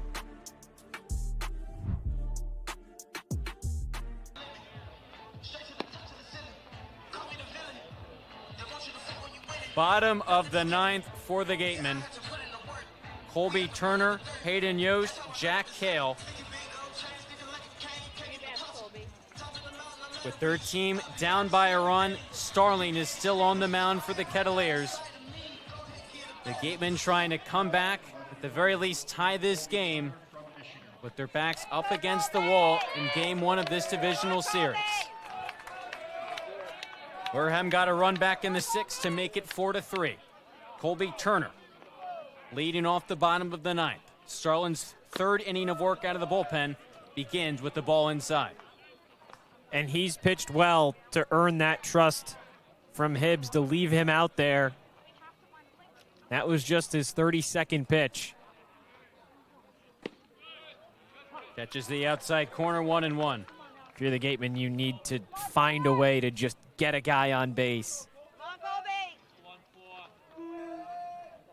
It might be the bottom portion of this order, but can still do damage. Lace down the third baseline, a fair ball over the glove of Johnson and into left field. Turner around first, he's trying for two. Tyson bobbles the ball in left. The Gatemen have the tying run in scoring position. That's all you had to do. Turner laced it down the third baseline, and Johnson just couldn't come up with it. So similar to back in the first inning, Caden McDonald had one down that third baseline, and Johnson came away with it, couldn't go 2 for 2. And now that tying run is in scoring position. Hayden Yost will be the Gateman hitter. Starling's been great so far. Gives up the hit. And they're going to make a change. They're going to make a change. Yost is heading back. The Kettleers 3 outs away. The Gatemen not going down quietly. A leadoff double by Colby Turner. The tying run is on base for the Gatemen here in the ninth. Catch the finish on Cape League TV. Wareham-based AD Makepeace Company, founded in 1854, is North America's largest cranberry grower and recognized leader in environmentally responsible real estate development and land stewardship. For 171 years, AD Makepeace Company has supported community events and organizations like your Wareham Gatemen. Visit admakepeace.com to learn more. Cape Cod 5 is proud to be the official banking partner of the Cape Cod Baseball League. Cape Cod 5 offers a broad range of financial products and services tailored for every stage in your financial journey. Reach out to us. We're here to help. For a good piece of glass, call Abby. Located at 3 Tyler Ave in East Wareham. Call Abby Glass and Locks about getting a free quote for your windows, doors, locks, and other glass needs. Here at the Mass State Lottery, we know there's no bigger win than the $1 billion we provide each year to support all 351 cities and towns in Massachusetts. Now that's how we all win. The Mass State Lottery. Welcome to the state of winning. Do the Gatemen have a late game rally in them? Down to their final 3 outs. Colby Turner began the bottom of the ninth with a leadoff double. He's in scoring position. Chase Carson, the southpaw out of Charlotte, takes over for Starling on the mound. And that's all you needed if you're the Gatemen. You have that tying run in scoring position. It's almost like a ghost runner at in extra innings. You have to take advantage of this opportunity. And now obviously Cotuit moving to the lefty, but Chase Carson, 5.59 ERA this summer in just 9 2/3 innings. He's given up 7 runs. The one thing going for him, he has 11 strikeouts. So somebody that doesn't let players put the ball in play unless it goes out for a hit. Now hoping that Hayden Yost and Jack Cale and Drew Rogers, the 3 due up barring a double play, can try and get that run in. But it makes sense for the Kettleers to move to this lefty, especially against Yost, because Hayden Yost this season, as great as he's been, has struggled against same-side pitching, 154 average against southpaws. So now the question becomes, if you're Wareham, Do you ask Yost to try and lay down a sack bunt, bring up Kale with the winning or tying run that is on at third? Or do you let the center fielder out of Florida swing away? Cotuit expecting a bunt. Corner infielders are in. Carson's on the mound. Turner's on at second. Yost at the plate. The lefty's 0 for 3 tonight. He shows bunt. It skips in there. Past Natilli. The winning run, the tying run is 90 feet away. Winning run at the plate. No one out. Bottom of the ninth. And now you don't need to worry about it. You don't need to worry about the bunt. Now you can swing away, and you're ahead in the count. The infield's going to come in. If you're Yost, just try and square something up. Deliver it past the infield. That's all you got to do. Looking for his first hit of the night. Lefty on lefty. Pitch to Hayden Yost. A jam shot. Right to shortstop. Farber takes the out at first. No advance from Turner, and a big out, number 1. That's tough. That's a tough break for Wareham, but you can look at that as, you know what, that was the sack bunt. That was the sack bunt that Yost wanted to do, and now you're in the position that you were attempting to do anyway. You have a guy 90 feet away. You have Kale at the plate. Just find a way to get this guy in. The Gatemen do have righties on their bench, and now here comes one of them. That's Foster Apple. He's going to replace Drew Rogers on deck. Lefty on lefty. Laced. Fair! Down the third baseline. It scores Turner from third. This game is tied. By the skin of its teeth, that was a fair ball.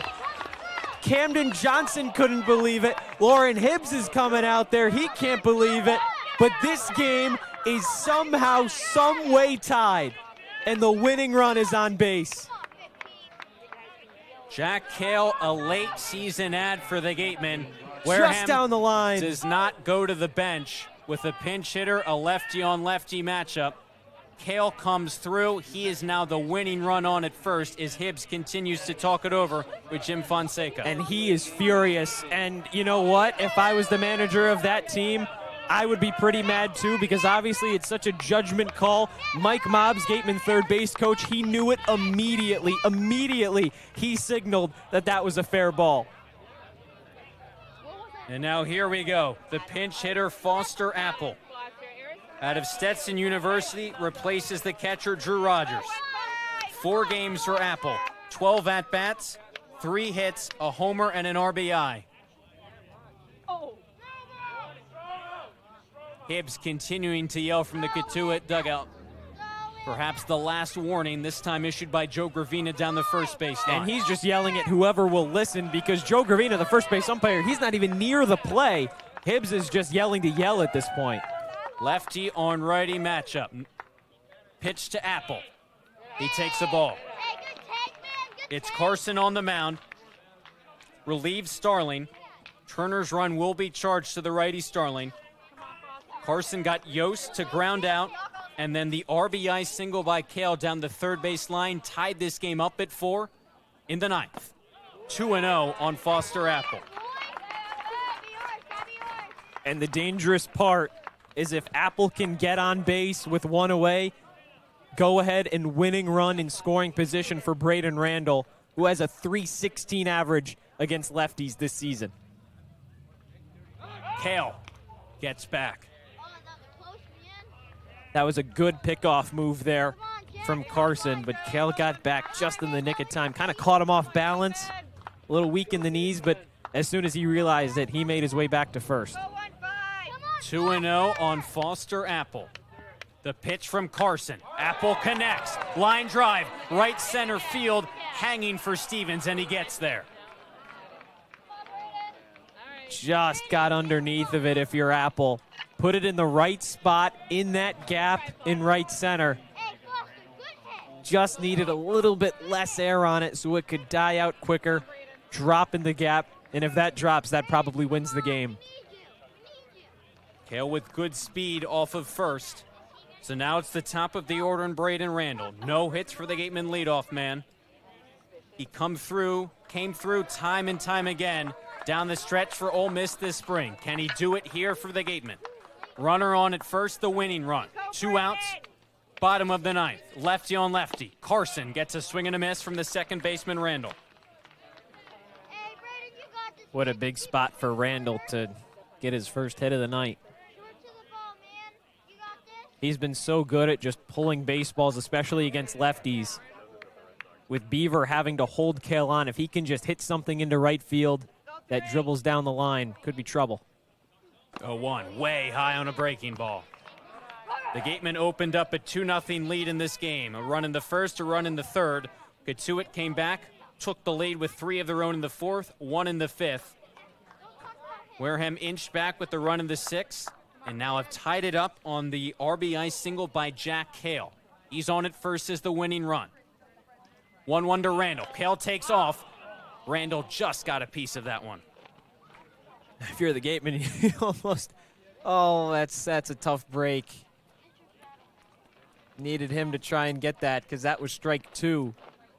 You'd almost rather he swung and missed, and then Cale is up to second.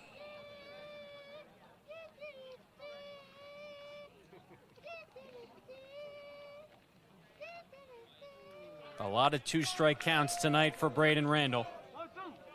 Had his hardest hit ball in his most recent at-bat, a fly out to center in the 7th. Trying to come through against the lefty Carson on the mound. Bottom of the 9th, the Gatemen have just tied it at 4. Cale stays put at first as that fastball rifles up and in.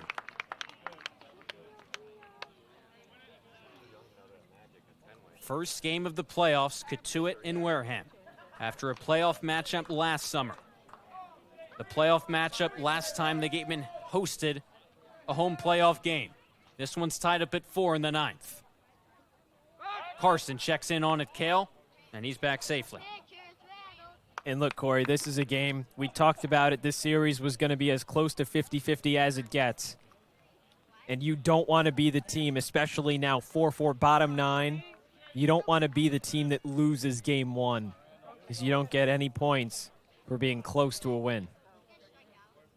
2-2 pitch. Cale goes. Popped up straight behind home plate. Out of play. Randall continues to battle. And that's the thing. If you put Cale in motion and Randall, one of your best contact hitters, can connect on something, hopefully pull it down the right field line, if that gets into the corner, Cale can score and win this game. You don't even have to worry about extra innings. Randall has been as staple, as reliable as they come at top of the Gatemen order. Here he is, a chance to win it in the 9th. Cale on at first. Carson's pitch. Swing and a miss. A huge out to end the 9th, but not before the Gatemen tied this game up at 4. Turner, the leadoff double. The base hit by Jack Cale. We're tied up at 4, heading to extras. You don't want to miss it. All the action on Cape League TV. Here at the Mass State Lottery, we're known for our monster wins. But there's no bigger win than the $1 billion we provide each year to support all 351 cities and towns in Massachusetts. In our game, we know that supporting local businesses and helping communities is how we all win. Because at the lottery, we're all playing for the home team. The Mass State Lottery. Welcome to the state of winning. A+ repairs smartphones, tablets, game consoles, and computers. Get it done right the first time. Cape Cod Central Railroad is proud to sponsor the Wareham Gatemen for the 2nd year in a row. Experience the scenic beauty of Cape Cod like never before. Journey through picturesque marshes, cranberry bogs, and dunes on our historic rail line. Whether you're savoring a 5-course gourmet dinner, enjoying a Sunday brunch with a live jazz band, or bringing the family on a narrated excursion, there's a ride for everyone. Departing from Hyannis and Buzzards Bay, visit capetrain.com to book your ride today. Changes for the Gatemen. Now catching. Game 1 of the playoffs. Don't know if you could have scripted a better game so far. 4-4, the Gatemen come back, tie it in the 9th here in extra innings on Cape League TV. Unlike the regular season, no ghost runner on at second to begin the extras, so it's play until someone wins it. This game can go however long it takes until someone does win it. Logan Baisley on the mound. Matt Chavez replaces Rogers behind the plate, who was pinch hit for by Foster Apple. Pure extra inning baseball. What more could you ask for? If you're the Gatemen, you'll have the heart of the order coming up. You just got to hold Cotuit scoreless here in the top of the 10th. And Logan Baisley has been so brilliant to give the Gatemen that opportunity to tie it in the bottom of the 9th. They did 3 shutout innings. Here he is back out for his 4th, facing 7, 8, 9. And it's 2-0 on Landon Beaver, the first baseman. And I'm curious how much of a leash he has, because that pitch now, that was his 55th. It's already gone 3 innings, and he's pitched magnificently, but how long do you really want to keep him in this game, knowing that you still have so many quality arms that are so good and going to be fresh in this high-leverage moment in Game 1? Right now, the onus is on the Gateman righty Baisley, facing Beaver out of Alabama, Birmingham. After that foul tip, a 2-1. Swing and a miss. Got that high fastball by him. It's 2-2. The number 1 rated first baseman in Alabama by perfect game out of high school. Beaver hit .345, 15 homers, 52 RBIs in the Valley League before joining the Kettleers. 2-strike pitch by Baisley. Laced into left field. It's down for a leadoff single. It's a great hit the other way from Beaver. Just found a perfect spot to place that ball into left field. Not a whole lot more you can ask for from a guy with 2 strikes. Now, if you're Baisley, you have to capitalize. This is still the bottom of the Cotuit lineup. You have to find a way to get these outs and not turn it over to the top with more than just 1 runner on. Starting with Luke Matthews. Ground out, RBI single, walk, and ground out. The third baseman, Kale, is in, guarding against a potential bunt. McHugh holds on Beaver at first. There goes Beaver, swing and a miss. Throw down to second by Chavez on a hop, not in time. The Kettleers testing the new man behind the plate right away, and they get that go-ahead run in scoring position. And that's a smart move from Cotuit, because Rogers, obviously somebody that is just canned runners left and right for a majority of this season. Just a slow pop from Chavez. It was a pitch in the dirt, so it didn't make it easy for him to try and get up. And a delayed late steal there from Beaver moves over into scoring position. So now Chris McHugh joins Jack Kale in, guarding against a bunt. Baisley trying to get on the same page as Chavez. And that's the thing. This is now as good as having that ghost runner, because you have a guy in scoring position on second with nobody out. The whole infield will join Baisley and Chavez on the mound. Beaver represents the go-ahead run here in the 10th. Kettleers just blew what is a 2-run lead. The Gatemen tied in the 9th. Eric Luxus out to the mound as well. The pitching coach joining the whole infield. I was surprised he came back out for extras, Cory, to be completely honest with you. I mean, again, his pitch count was above 50 as it was through three innings, which is fairly efficient. But at the same time, just knowing that you had the off day yesterday, you have fresh arms at your disposal, just not thinking that they would want to send Baisley back out there for a 4th inning of work and move to one of the other arms. Because at this point, you have to imagine that some sort of pitching strategy, who's going to pitch what day, kind of has to go out the window, because now it's do or die. You need to find a way to win this game. Looks like the lefty Ty Stark is throwing in the Gatemen bullpen. Matthews a righty, Tyson on deck a righty, a lefty, then a switch hitter for the Kettleers. 0-1 is the count. Infield expecting a bunt, throw behind the runner at second. Not going to be in time as Beaver's back safely. Matthews potentially trying to get a sac bunt down to put the go-ahead run 90 feet away. Baisley's 4th inning of work. Been 3 shutout innings, and now he's called for a balk.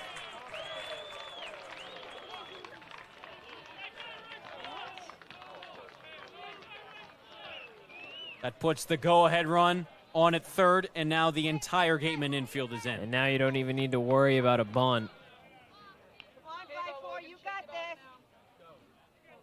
Baisley's 0-1 to Matthews. Through the left side into left field. In from third comes Beaver. Cotuit retakes the lead, 5-4 in the 10th. And that's why I don't think you bring him back out there. He pitched so good after 3 innings. You go into extras, it's a brand new game. Just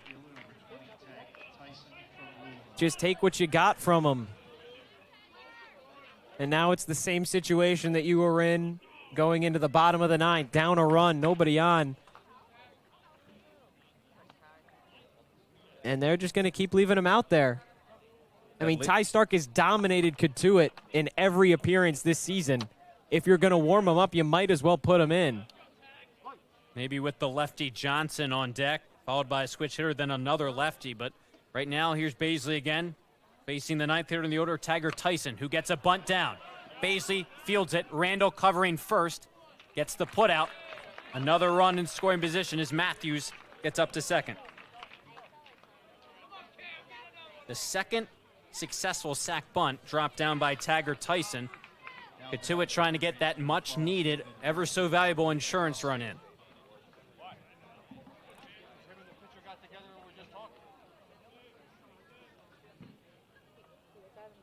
Camden Johnson, the leadoff man for the Kettleers, steps into the batter's box. Still no move to the bullpen for the Gatemen. Looked like a conversation over mound visits between Chris Eggstrand and the Gatemen dugout.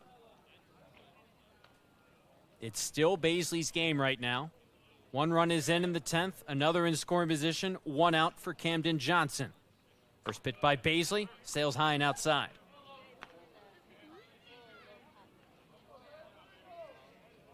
Johnson has reached base safely 3 times tonight, but most recently went down looking against Baisley. The Cotuit third baseman, batting for the 6th time in the 10th, just gets a piece of that one off the end of the bat, 1-1. But this is why Baisley had been so good in a relief role, is because he was only going through the lineup 1 time, 2 times max, depending on how many batters he was facing in an inning. And now you put him out there for a 4th inning. He's well through that, on his way nearly through the 2nd time full through the lineup. Is 1-1. Laced into left field, hanging up. Turner has it played perfectly. Throw behind the runner at second. A missile that Randall gloves. Loud contact, but a big out, number 2. And it's a good thing you got Johnson there. Now you have Farber, a switch hitter, so it doesn't really matter what you do. If you bring in the lefty Stark, Farber will just switch up and hit from the right side, so you might as well just leave Baisley in to try and get this last out.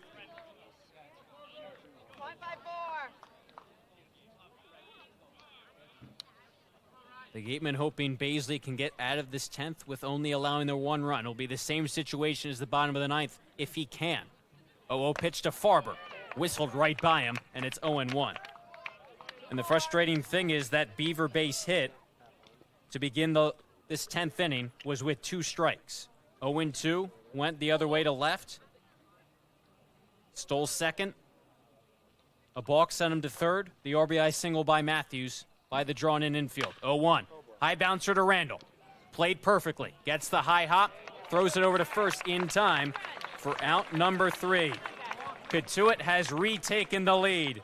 2 singles here in the 10th. Once again, the Kettleers 3 outs away from taking game 1. Do the Gatemen have another rally in them? Find out next on Cape League TV. Insurance has been servicing Wareham and the surrounding areas since 1980. Call Legacy Insurance for all your insurance needs at 508-295-1315. Legacy Insurance, your hometown agency. Get ready for big results with our small machines. With more power, performance, comfort, and savings. They're ready for every job. And we're ready with plenty of inventory, the best support in the business, same-day parts availability, and locations across the Northeast. So you can always be ready to work. Milton Cat, always ready. When it comes to protecting your home, car, or business, trust the team that's been covering our community for generations. For personalized coverage and service that you can count on, the choice is easy. It's Morse, of course. Visit morseins.com today. The Gatemen have their backs up against the wall yet again, this time in the 10th. Wareham came through with the tying run in the 9th. Cotuit goes ahead in the top of the 10th. And now Nick Greeny out of Florida State trying to shut the Gatemen down in the 10th. Every punch has had a counter punch for both of these teams today. The question is which one is going to land the knockout blow. And right now Cotuit just 3 outs away from the Gatemen going down here in the 10th round. Greeny comes in and he's struggled this season, 7.11 ERA in just 6 1/3. Batting average against nearly at 350. Strikes out just as many as innings pitched. He's got 6. The good news for the Gatemen, you have contact power as the 4 due up. 1 run ties it, 2 runs win it. And you're just hoping that you can be on the right side of this dramatic first game. Way outside to begin the at-bats to Chris Ramirez, who's 1 for 4 tonight. Again, no ghost runner in these playoff extra innings. So no one on, no one out to begin the last of the 10th. And you would love if Ramirez can get on and then maybe steal. He's ahead in the count, 2-0. Same situation as Beaver getting on in the 10th in the top half. If Ramirez can get on, he's so quick. Late season ad for the Gatemen in a big spot.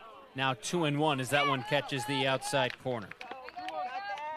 He hit 380, was up around 500 across the first couple of his 17 games played with the Gatemen. Hitting second in this first playoff game. He takes a called strike, thought it was outside, count even at 2-2. It's that outside pitch. Now we'll have to battle. A good 2-strike hitter. No one on, no one out. 2-2 pitch. Slap foul.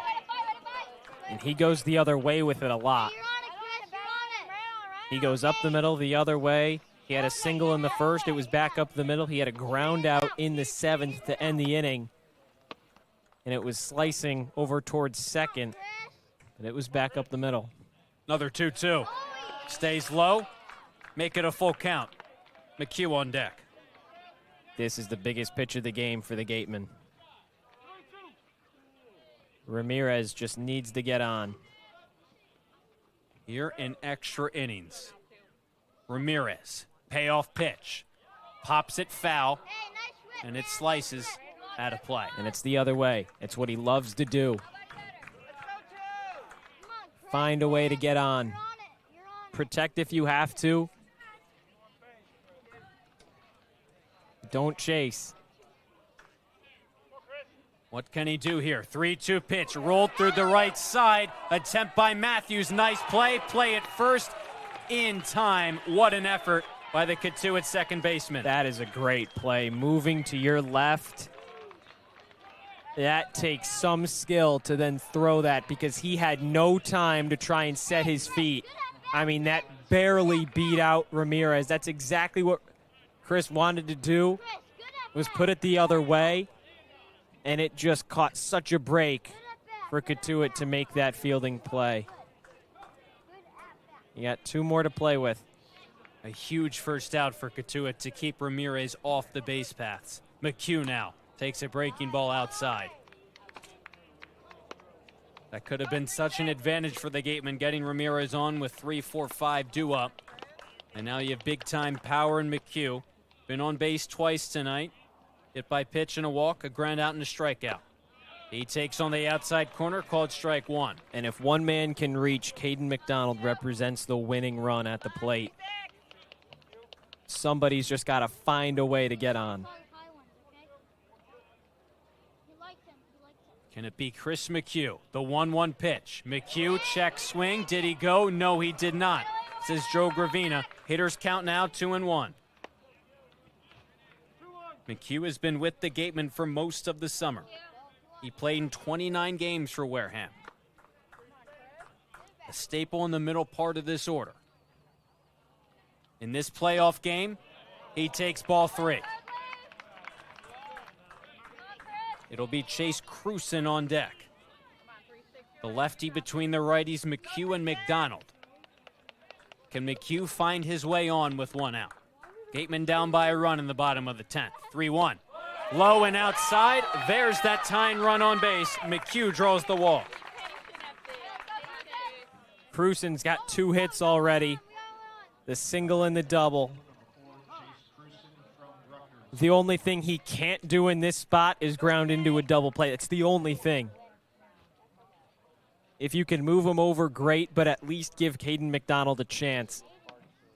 Cruson has been so good this season, putting bat on ball, making things work, finding holes in the defense. He's yet to hit a home run. Failed to do so in the regular season, had one in the All-Star game, but of course that doesn't count for the final season statistics. But in a spot like this, you can't ignore what Cruson has done for this Gateman offense, penciled in right in the middle of the order. If he can rip something down a line, get McHugh over to third, maybe even score, this game can get so interesting with McDonald then due up. He's just been a hot hitter, too. Had 3 hits in the season finale against Hyannis on Sunday. A guy who actually used a torpedo bat early in the summer before breaking it. Has hit with the traditional bat ever since, and he's done better statistically with that traditional bat. If it ain't broke. In the biggest spot of the season for the Gatemen. Runner on at first. Cruson takes a ball beneath the zone. It's 1-0. Yesterday at the end of season cookout, the day off for the Gatemen, Brian Smythe, the Gatemen manager, says the president, Glenn Hannington, always shows him that 2018 championship ring. Brian Smythe, in his 3rd year at the helm of this Gatemen squad, trying to get a championship ring of his own. It starts here against Cotuit, game 1 of the divisional series. Best of 3. The Gatemen find themselves down to their final 2 outs. Tied it in the 9th. Cotuit retook the lead in the top of the 10th. Bottom of the 10th now. The tying run is on at first for Cruson. After he fouled it away, the 1-1 pitch. Rolled foul down the first baseline, 1-2. The Gatemen consider these playoffs basically a new season, a new start after they were 20-20 over the course of the 40-game regular season. Cruson finished that regular season at .306, no homers, 8 RBIs. Behind the count, 1-2. The pitch, slapped foul, drifting out of play, unplayable down the left field line. And the outfield is playing Cruson to go the other way. So with McHugh getting held on at first by Beaver, he has to be near the bag. If Cruson can pull something into right field, Nolan Stevens is going to have a long run to try and go field it. It's another 1-2 pitch to Cruson. Shallow fly ball into center. It falls for a base hit. Play at second. Not going to be in time. High throw. It matters nonetheless. First and second. The tying run in winning position for the Gatemen. The winning run on at first. I'll tell you what, though, give credit where credit is due, because that was an outstanding deke from Caden Bogenpole in center field, because he knew that was dropping, but Cruson didn't know that was dropping. Look at him hold up right there and make everybody think that he was going to catch that ball to make Chris McHugh have to wait a little bit to advance to second base. And Bogenpole just failed to throw McHugh out. He got to second safely. Caden McDonald swings at that first pitch. Towering flying to center. Bogenpole's got plenty of room. Settles under it and makes the catch. Wareham down to their final out. Colby Turner, the batter. McHugh, the tying run on at second. Cruson, the winning run on at first. Colby Turner, who led off the bottom of the 9th with that double down the third baseline, came in on the base hit by Jack Cale, and now here he is, a second-year Wareham Gatemen player, one of the few returning guys from last summer. In the spot of the season for the Gatemen, down by a run, down to their final out. Greeny on the mound, Turner at the plate with 2 on. First pitch to Turner. Breaking ball in there for a called strike.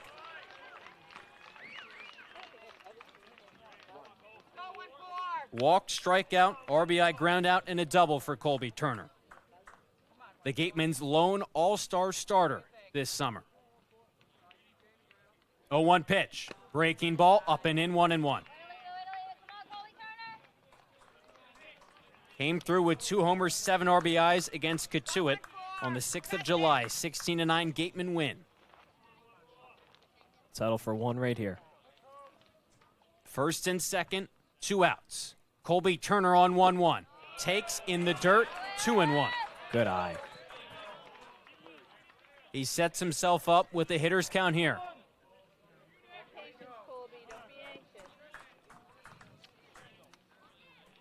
.229, 4 homers, 19 RBIs in the regular season. The crowd left at Spillane Field, hoping their left fielder can come through in a big spot. 2-1. Breaking ball. He spits on it.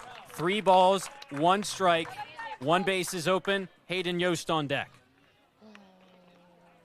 Do they give Colby Turner the green light on 3-1? Only if it's what you're sitting on. Greeny on the mound. 3-1 pitch to Turner. A fastball misses the zone. The bases are loaded for Hayden Yost.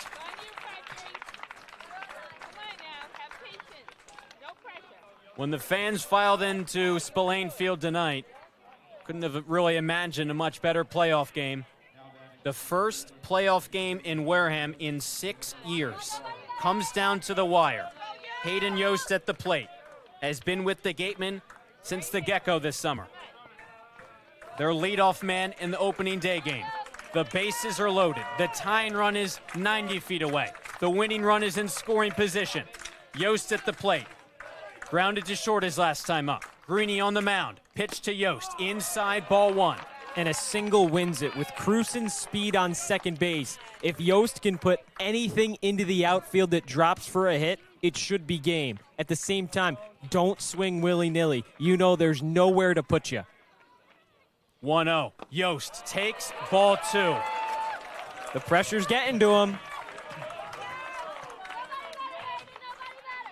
Hayden Yost, who has come back from a torn ACL, suffered that in May of last year. Hitters count here, 2-0, nowhere to put him. Bases are juice, bottom of the 10th. In the dirt, skips away from Natilli. McHugh stays put, 3-0 on Hayden Yost with nowhere to put him. You're either going to get a meatball down the middle, or he's going to miss again, and this game is going to be tied. You have 2 decisions. If he throws what you're sitting on, swing and you live with the result. Or you take until he throws a strike. You can do either one.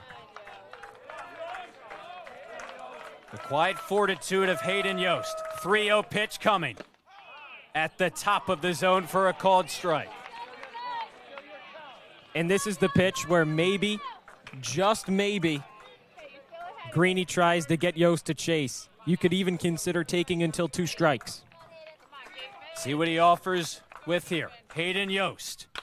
Comebacker right up the middle. Tough play made by the second baseman. Matthews steps on second base. That'll do it.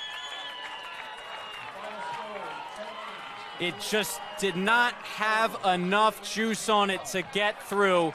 And this thriller of a baseball game ends with a 5-4 Cotuit win in 10 innings. It just took a bad bounce. It took a bad bounce on the grass, because if that just kept skipping like how it was looking back up the middle, just a bad bounce right there. Oh, if it got through, that's the game. The fight from the Gatemen was there. Down by a run in the 9th. The leadoff double by Turner. Kale tied it with an RBI single. The go-ahead run for Cotuit comes in the 10th. The Gatemen load the bases on a 3-run pitch. Hayden Yost almost had that potentially winning walk-off base hit. But Cotuit escapes Wareham with a Game 1 win. We said it was going to be a toss-up. That's what we said from the very beginning. A 50-50 game, a 50-50 series. In a game that goes to 10 innings with the bases loaded and 2 outs, and that's how you get the final out of the game. It shows that this was just such a coin flip, and there was just one team that had to come out the winner, and tonight that was Cotuit. Now if you're the Gatemen, you have to wipe this game. You cannot sit on this loss. You need to flush it and move on because Wareham was so close to winning this game. And if you get it in your head of, well, you know what, we were so close, but there's always tomorrow. No, tomorrow your backs are against the wall. It's win or go home. Find a way to just wipe this devastating loss from your memory and move on to tomorrow and try and grab that win to even the series. Ryan Smythe said, with these 3-game series, you don't have to worry about win or go home. You have a chance the next day, and the Gatemen are going to need to make the most of that next chance. The goal right now is going to be send this series back to Spillane Field. Game 2 tomorrow, it should be a good one. McDonald against Manka. The starting pitcher matchup, 2 of the best for these respective teams. A 4 p.m. matchup in Cotuit tomorrow. Yeah, when you look at it, Manka, co-pitcher of the year for Cotuit in the team awards. He's been their ace, co-ace, however you want to slice it. He has been right up there with the best of them, not only on the Kettleers, but across all of Cape Cod in general. So Caden McDonald is going to have a tall task. McDonald had that RBI in the 3rd, but struck out twice in the 6th and the 8th, and then flew out in the 10th. Obviously, he'll want to try and have that back and try and do what he can to get a Gateman win and try and tie the series up so you can send it back for a Game 3, winner take all, in front of your home fans on Thursday.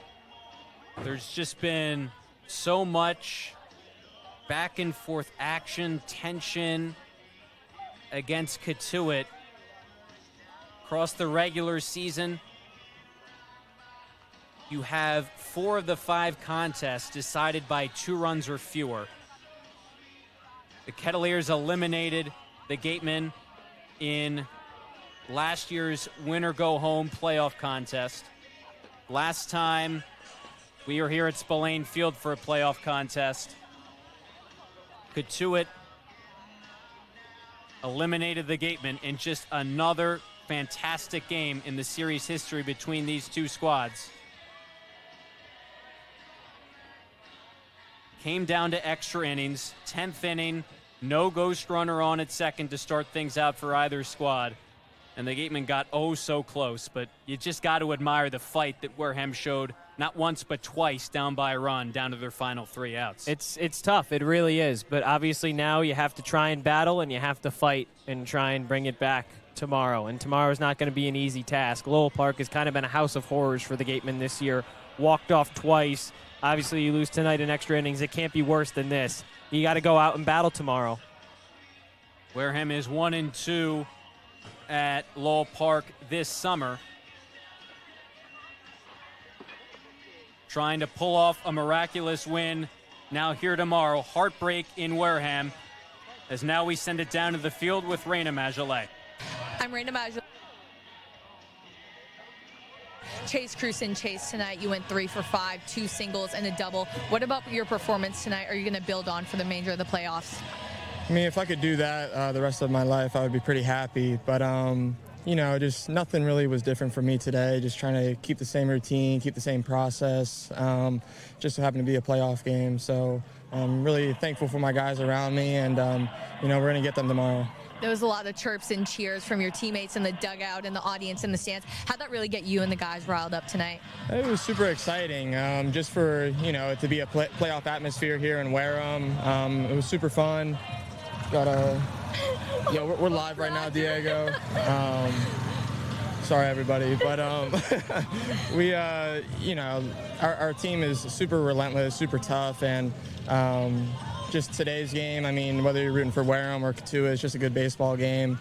Just didn't happen to fall our way there at the end. So, you know, we'll just kind of regroup and go out tomorrow.